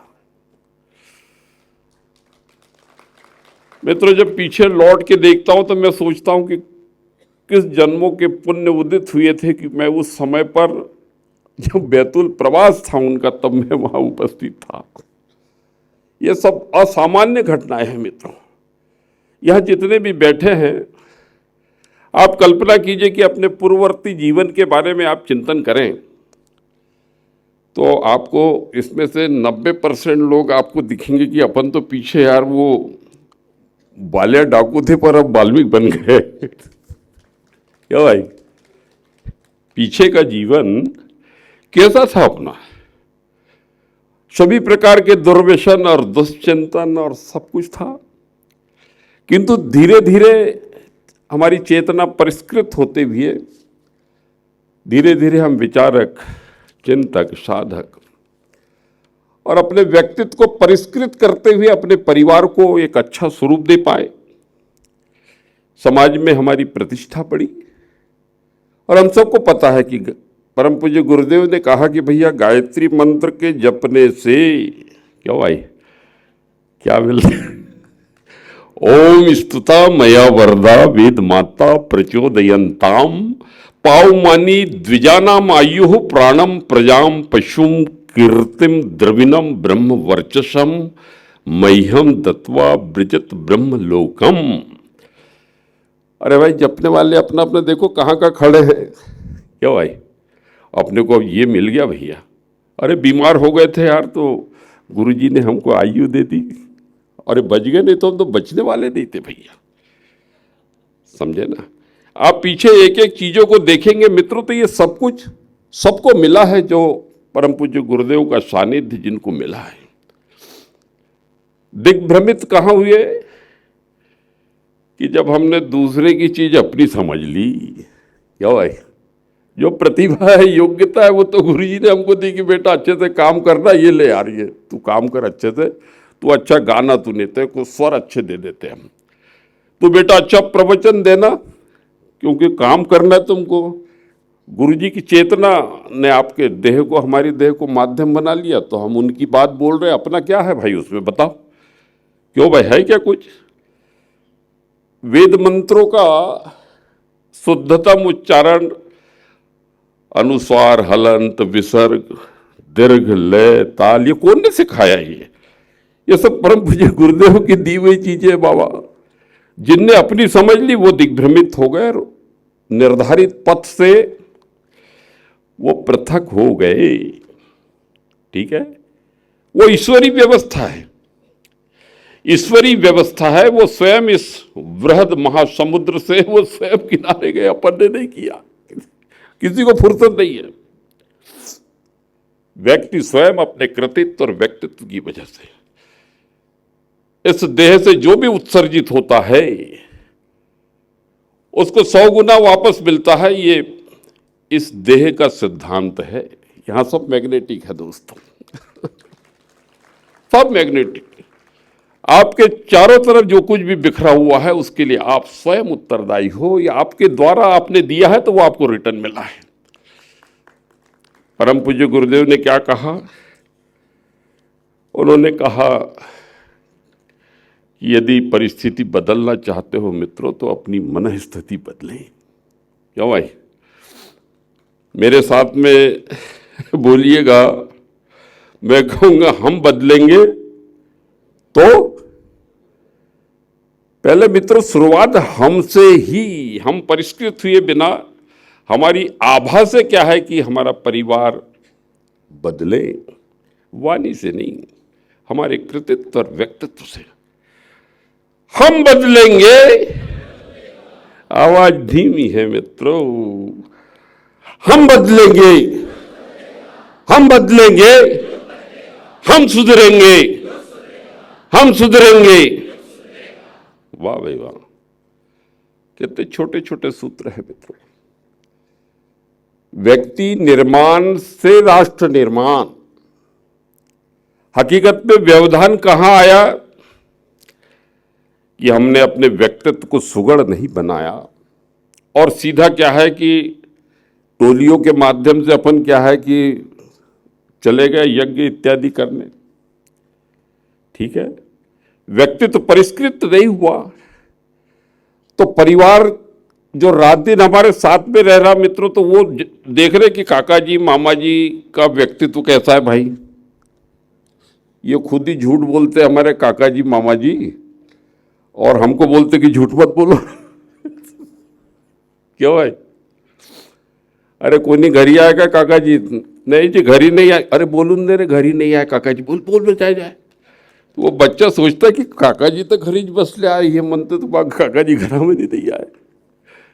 हमारे बच्चे किम कर्तव्य मूड रहते हैं हमारे कृतित्व और व्यक्तित्व से, क्योंकि हम प्रामाणिक जीवन अपने परिवार में नहीं जी पाते, और जो नहीं जी पाते तो उनका परिवार विकसित नहीं होता। और जब परिवार विकसित नहीं हुआ, समाज देखता है कि यार इसका व्यक्तित्व क्या है, इसके परिवार की स्थिति क्या है, और हम चले गए समाज निर्माण में। हजारों आंखें हमको देखती है कि मंच पे हमारा कैसा बैठना, कैसा उठना, कैसा गायन। क्यों भाई? एक एक चीज का अध्ययन करती है जनता जनार्दन। और आपका खंडित लगड़ा लूला व्यक्तित्व है, चिंतन है, चरित्र है, आचरण है, तो आपका प्रभाव पड़ेगा क्या मित्रों? क्यों भाई? हाँ या ना जोर से? नहीं पड़ेगा बाबा। कई जगह अपन यज्ञों में, भैया यज्ञ की यज्ञीय श्रृंखला चलती थी तो लोग कहते थे कि अरे भैया उइके जी यार मेरे मोहल्ले में मत देना यार, मेरे को 10 किलोमीटर 100 किलोमीटर दूर दे दो, पर मेरे मोहल्ले में यज्ञ करने नहीं जाऊंगा मैं। अरे यार देख तेरे पास साइकिल नहीं, कुछ नहीं, तेरे को अलग से हमको पैसा देना पड़ेगा बस का आने जाने का, समझे ना? तू यही के यही कर रहा तू। अरे मोहल्ले में क्या है कि सब मेरे को अच्छा नहीं बोलते। मोहल्ले में यार सब मेरे से नाराज रहते लोग, समझे ना? तो यार तूने मोहल्ले में प्रतिष्ठा अपनी नहीं बनाई, और तू 100 किलोमीटर जाके यज्ञ करूंगा और वहां भाषण दूंगा, ऐसा बोल रहा है तू। भाइयों बहनों, ये नवरात्रि ये पावन पवित्र बेला है मित्रों। इसमें स्वयं को समर्थ और बलशाली बनाने का ये पर्व है। हम सबको पता है ये नवरात्रि पर्व सच्चे अर्थों में जितने भी पावन शक्तिपीठ है, ये शक्ति आराधना के जो केंद्र है, ये यहाँ शक्ति अर्जन करने, काय के लिए शक्ति अर्जन करने? मोहल्ले में गुंडागर्दी करने के लिए नहीं, राष्ट्र धर्म और संस्कृति के पुनरुत्थान के लिए शक्ति अर्जन का ये पर्व है दोस्तों। राष्ट्र धर्म और संस्कृति की जो विरोधी शक्तियां हैं, प्रतिगामी शक्तियां हैं, उनको इस ऊर्जा का उपयोग हमारी वाणी में आ जाए। हे मां, हम वैचारिक रूप से विरोधियों को परास्त कर सके, ऐसी शक्ति तो हमको, हमारा विचार शरीर चैतन्य हो जाए, जागृत हो जाए, ताकि अनिष्ट का निवारण करने में हम समर्थ हो सकें, बलशाली हो सकें। किसी से वाक युद्ध हो रहा है, हे बिना पानी जिह्वा पर आसन ग्रहण करना। और जो भी विरोधी शक्तियां हैं जो वाक युद्ध के लिए युद्धातुर है, उनको वाक युद्ध में परास्त कर सकूं, हे मां ऐसी शक्ति देना, भुजाओं में ऐसा बल देना कि अनीति अनाचार पापाचार व्याभिचारियों का मर्दन कर सकूं। इसके लिए नवरात्र है। भाइयों बहनों, परम पूज्य गुरुदेव ने 3 माला कहा था, मैं बार बार इसको कभी नहीं भूला। एक माला स्वयं के लिए, दूसरी माला समाज के लिए, और तीसरी माला गुरु जी के संकल्प 100% सत्सूत्री कार्यक्रम सफलता के शिखर पर प्रतिष्ठित हो।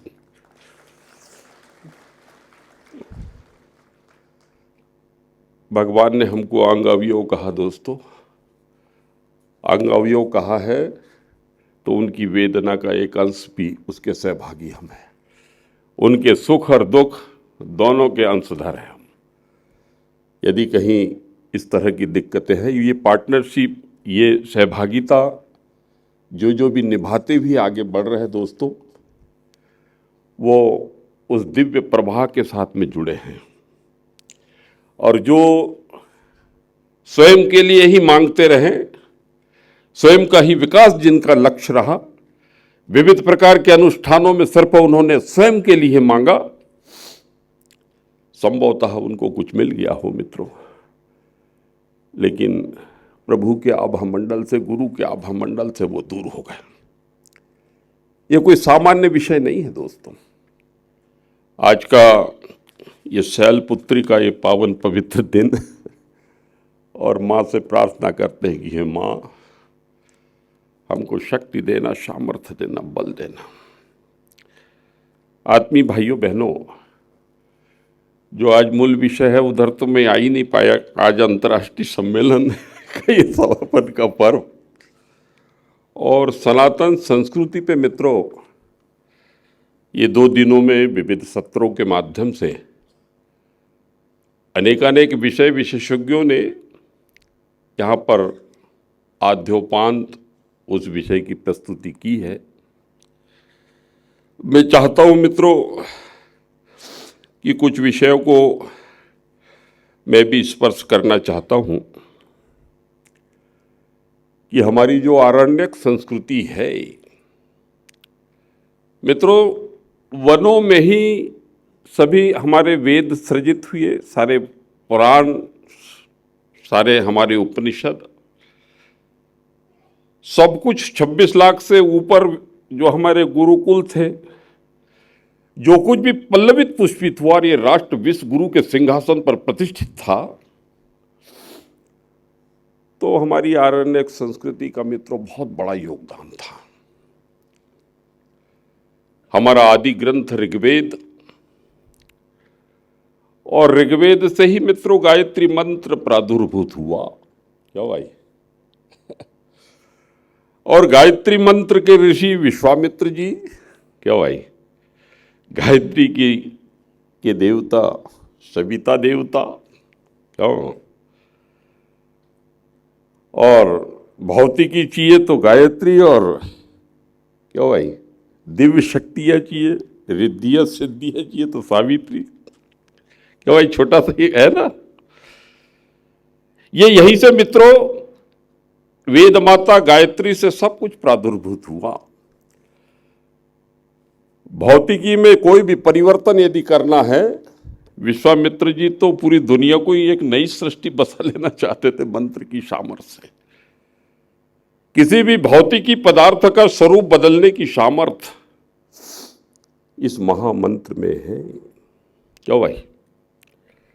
अब मित्रों आपने देखा कि हमारे चारों वेदों में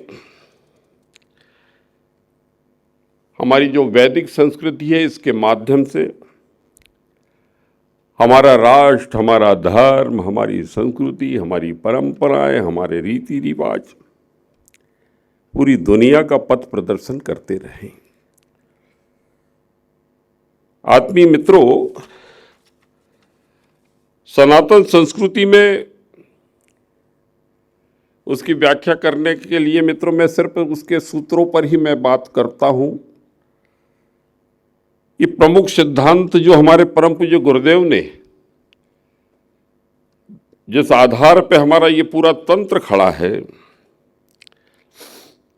जिसमें धर्म अर्थ काम मोक्ष, इसकी बढ़िया विशद व्याख्या की है। मित्रों इससे कहीं हम दिग्भ्रमित हो गए हैं। हमसे फिर से हमको धर्म की मीमांसा करने की आवश्यकता है। हमारे गुरुदेव ने हमको वैज्ञानिक अध्यात्मवाद प्रदान किया, एक एक चीज की व्याख्या की। क्यों भाई? की कि नहीं की?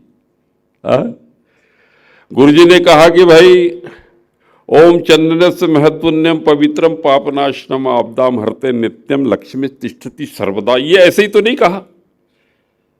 गुरुजी कहते थे कि भाई अगर ये यही क्यों टीका, ये टीका इसलिए कि ये आज्ञा चक्र यहाँ पर है, एक चक्र की स्था यहाँ भूत भविष्य वर्तमान, लेफ्ट में कुछ है, राइट में कुछ है।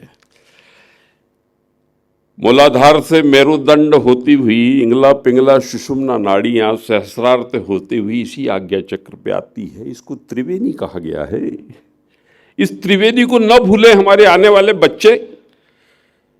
और इस विवेक की रोशनी में, इस दिव्य ज्ञान की रोशनी में भूत वर्तमान भविष्य का ज्ञानार्जन करते हुए नर से नारायण बनने की दिशा में वो यात्रा करें। क्यों भाई, नर पशु बनने के लिए तो नहीं है।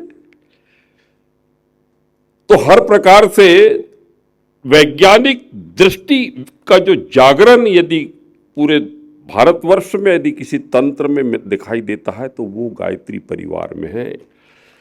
गायत्री परिवार कोई मूढ़ मान्यताओं पर आधारित संगठन नहीं है। ये विचारकों, साधकों, सिद्धों, यतियों का तंत्र है और जिसका नेतृत्व युग ऋषि पंडित श्री राम शर्मा आचार्य जी कर रहे हैं। तो भाई कौन हाकरा रथ हमारा? साक्षात महाकाल के हाथों में डोर है। भाइयों बहनों, सनातन संस्कृति के 4 आश्रम यदि वर्तमान में जो चल रहा है उसको सुधारना है तो गुरुजी ने क्या कहा कि ब्रह्मचर्य। क्यों भाई, पहले जब शादी में दूल्हा आता था तो हम दौड़ दौड़ के जाते थे गांव के लोग, अरे दूल्हे को देखने जा रहे, दूल्हे को देखने जा रहे। तो दूल्हे को क्या देखने जाते थे कि 25 वर्षों तक जिस दूल्हे ने ब्रह्मचर्य का पालन किया उसके भुजाओं की मांसपेशियां कैसी बल खाती है,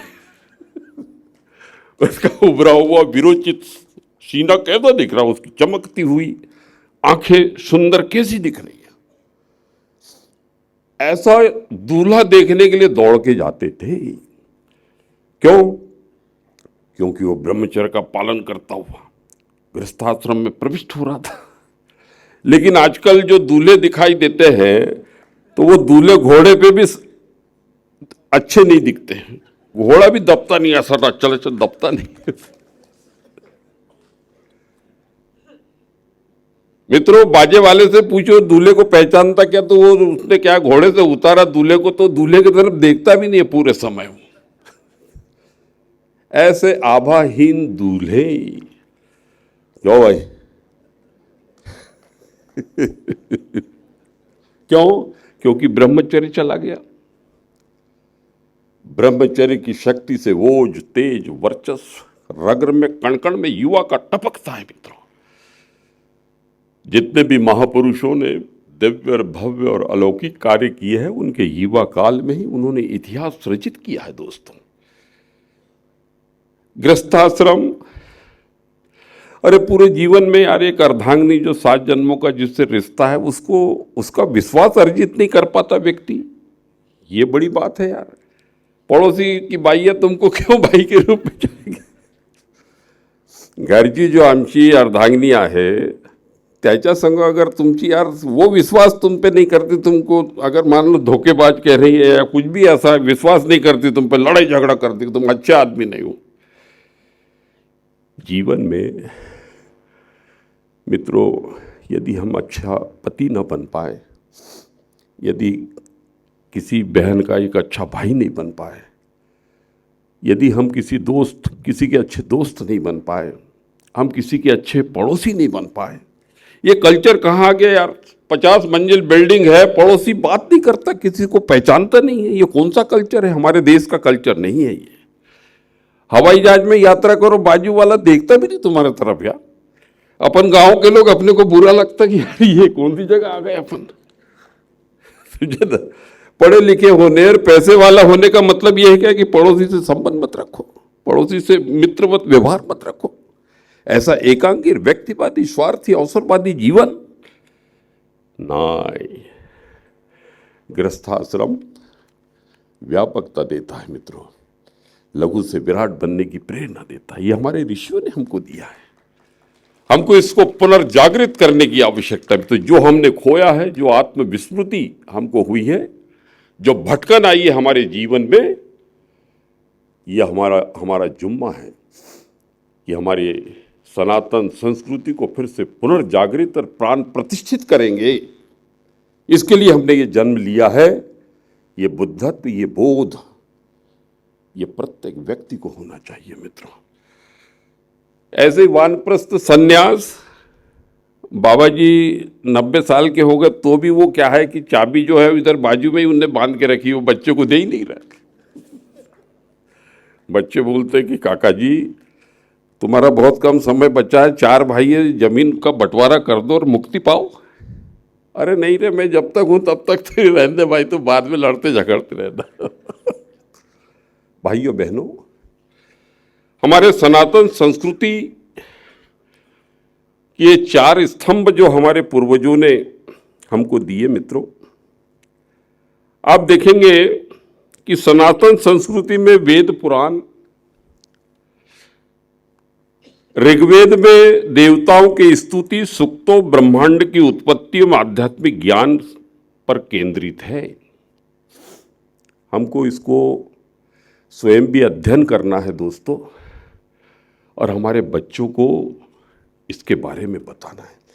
इतने सारे हिंदू बैठे हैं, कितने लोगों के यहाँ वेद है? सनातन धर्म का आधार है वेद। हमारे घर में वेद होने चाहिए कि नहीं होने चाहिए? बताओ यार, एक बार एक जोर से बोलो, होने चाहिए कि नहीं होने चाहिए? 18 पुराण होने चाहिए कि नहीं होने चाहिए? उपनिषद होने चाहिए कि नहीं होने चाहिए? हमारे गुरुजी ने 3200 किताबें लिखी। आप एक बार आत्मचिंतन करना कि गुरुजी के द्वारा लिखी हुई इन 3200 किताबों में आपने कितनी किताबें आपने खरीदी और कितनी पढ़ी है।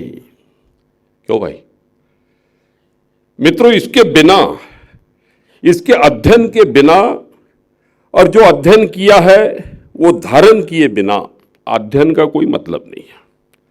वो आपके चिंतन में, आपके व्यक्तित्व में, आपके कृतित्व में, व्यक्तित्व में पल्लवित पुष्पित होकर व्यवहार में दिखाई देना चाहिए। ये दोहरेपन की वजह से मित्रों जो सम्मोहन पैदा होना चाहिए उसमें बाधाएं पैदा होती है। इतने सारे भाई और बहनों के बीच में, और व्यक्ति स्वयं कोई नहीं जान रहा, तो इतने सारे लोगों में कोई संत बैठे कि महात्मा बैठे कि हनुमान जी बैठे, लोगों को थोड़ी मालूम होता है।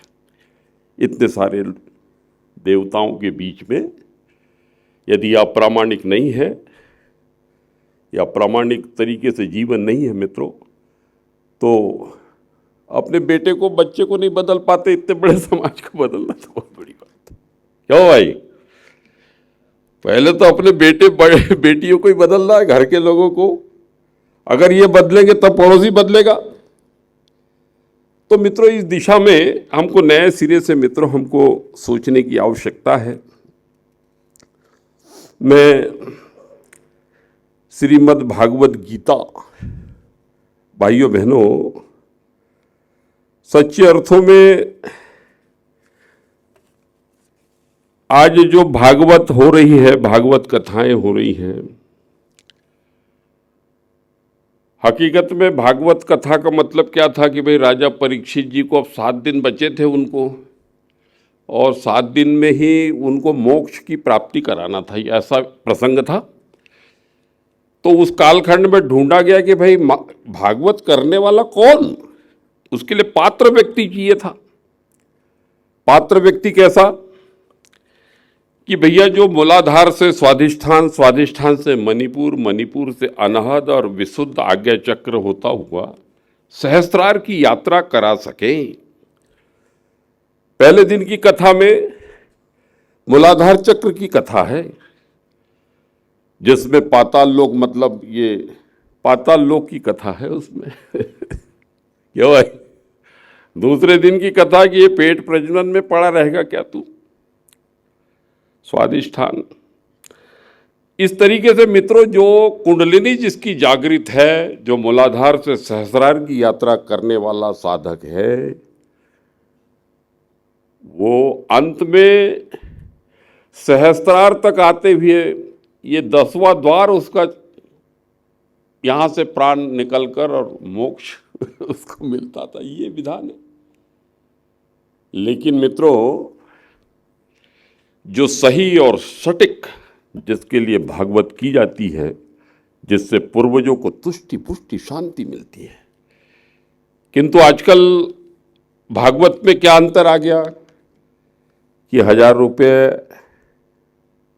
रोजाना से क्या है कि हारमोनियम वाले को ले लेते हैं, तबले वाले को ले लेते हैं, वो झांझ बजाने वाले को 100-200 रुपया रोज का वो ले लेता है।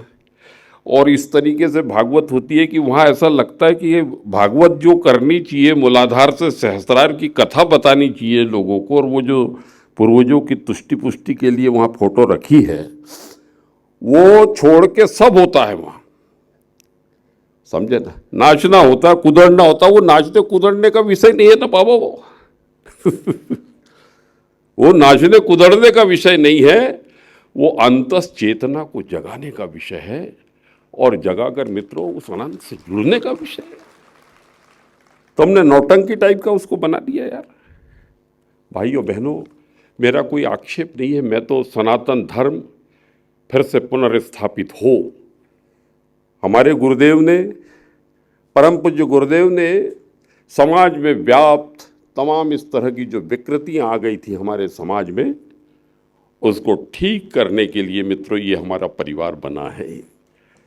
जहां जहां भी विसंगतियां होगी, जहां भी हिंदुत्व को क्षति पहुंचेगी, सनातन छत पे छत होगा, वहां पर गायत्री परिवार का प्रत्येक व्यक्ति प्राणपण से आगे बढ़ेगा। जो अनिष्ट होगा उसके निवारण में अपनी भूमिका का निर्वहन करेगा। भाइयों बहनों, हमारी गुरुकुल परंपरा कितनी अद्भुत थी यार। इससे मैं समापन करूंगा, मेरा समय हो गया है।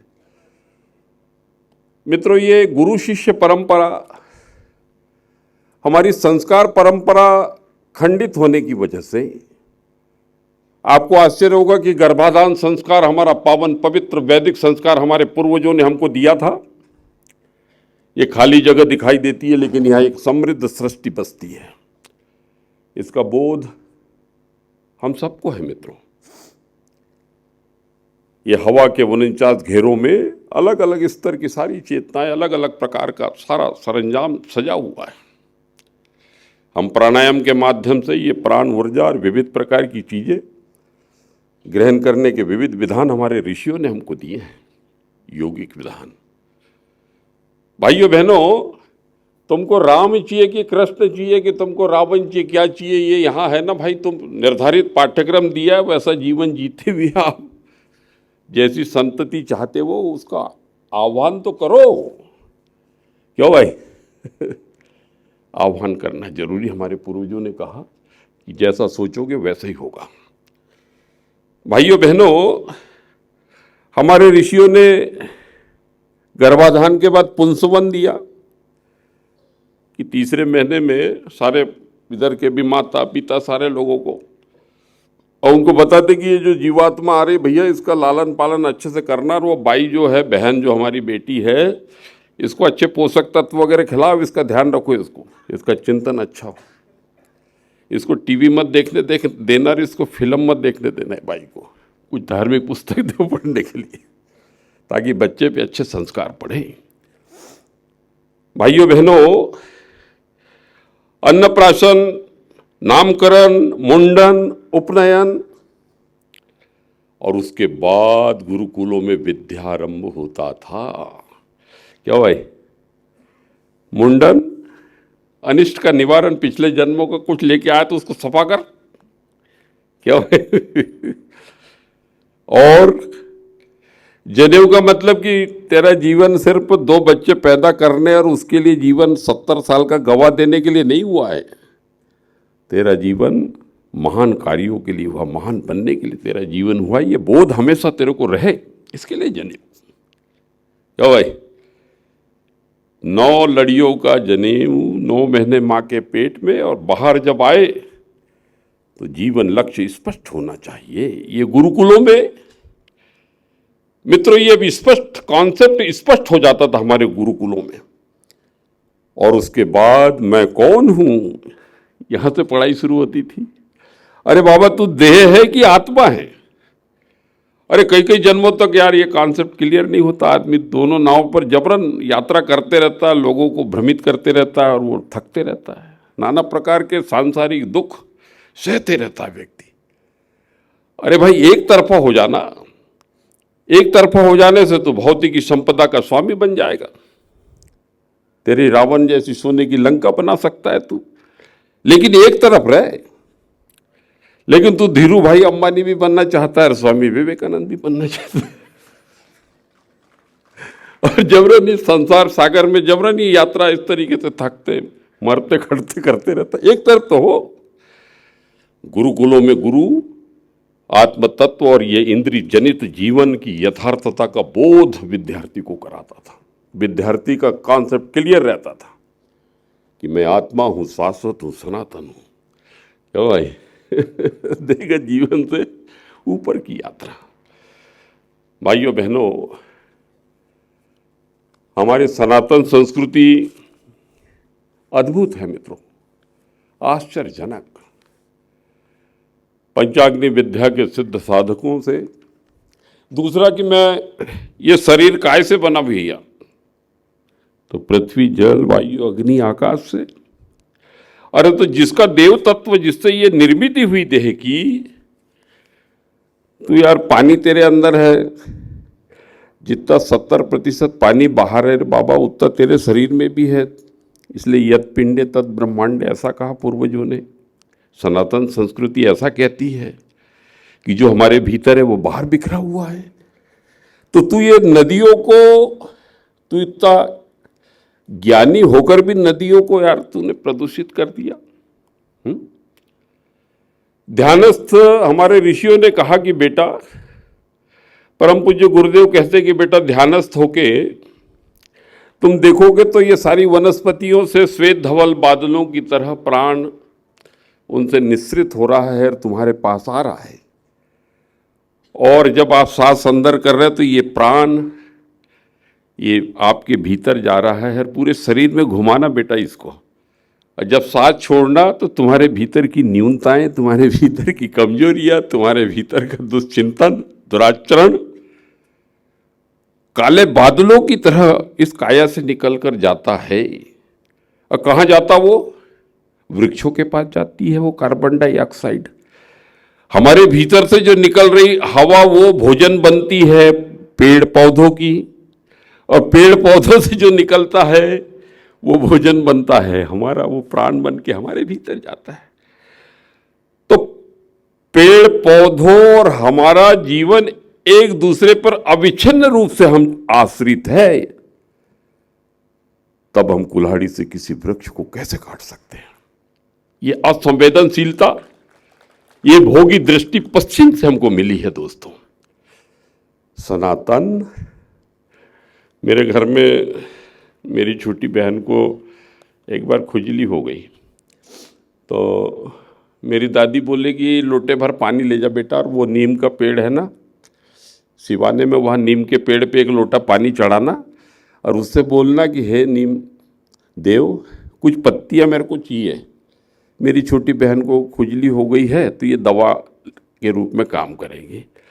तो पानी ले गया लोटा भर और उससे पत्तियाँ तोड़ के लाया, फिर उसको ऐसा कूट काट के उसको ऐसा लगा लूँगी। जब अच्छी हो गई मेरी बहन तो मेरी दादी ने बोला कि बेटा फिर लोटा भर पानी ले जा और उसको बोल, पानी डालना पेड़ पे और बोलना उसको कि हे देव, मैं आभारी हूँ कि आपकी वजह से मेरी छोटी बहन स्वस्थ हो गई। वाह वाह यार, क्या बात थी। ये दिव्य और भव्य परंपरा हमारे राष्ट्र की योनियों की श्रृंखला में ये भी स्थावर जंगावर योनि है।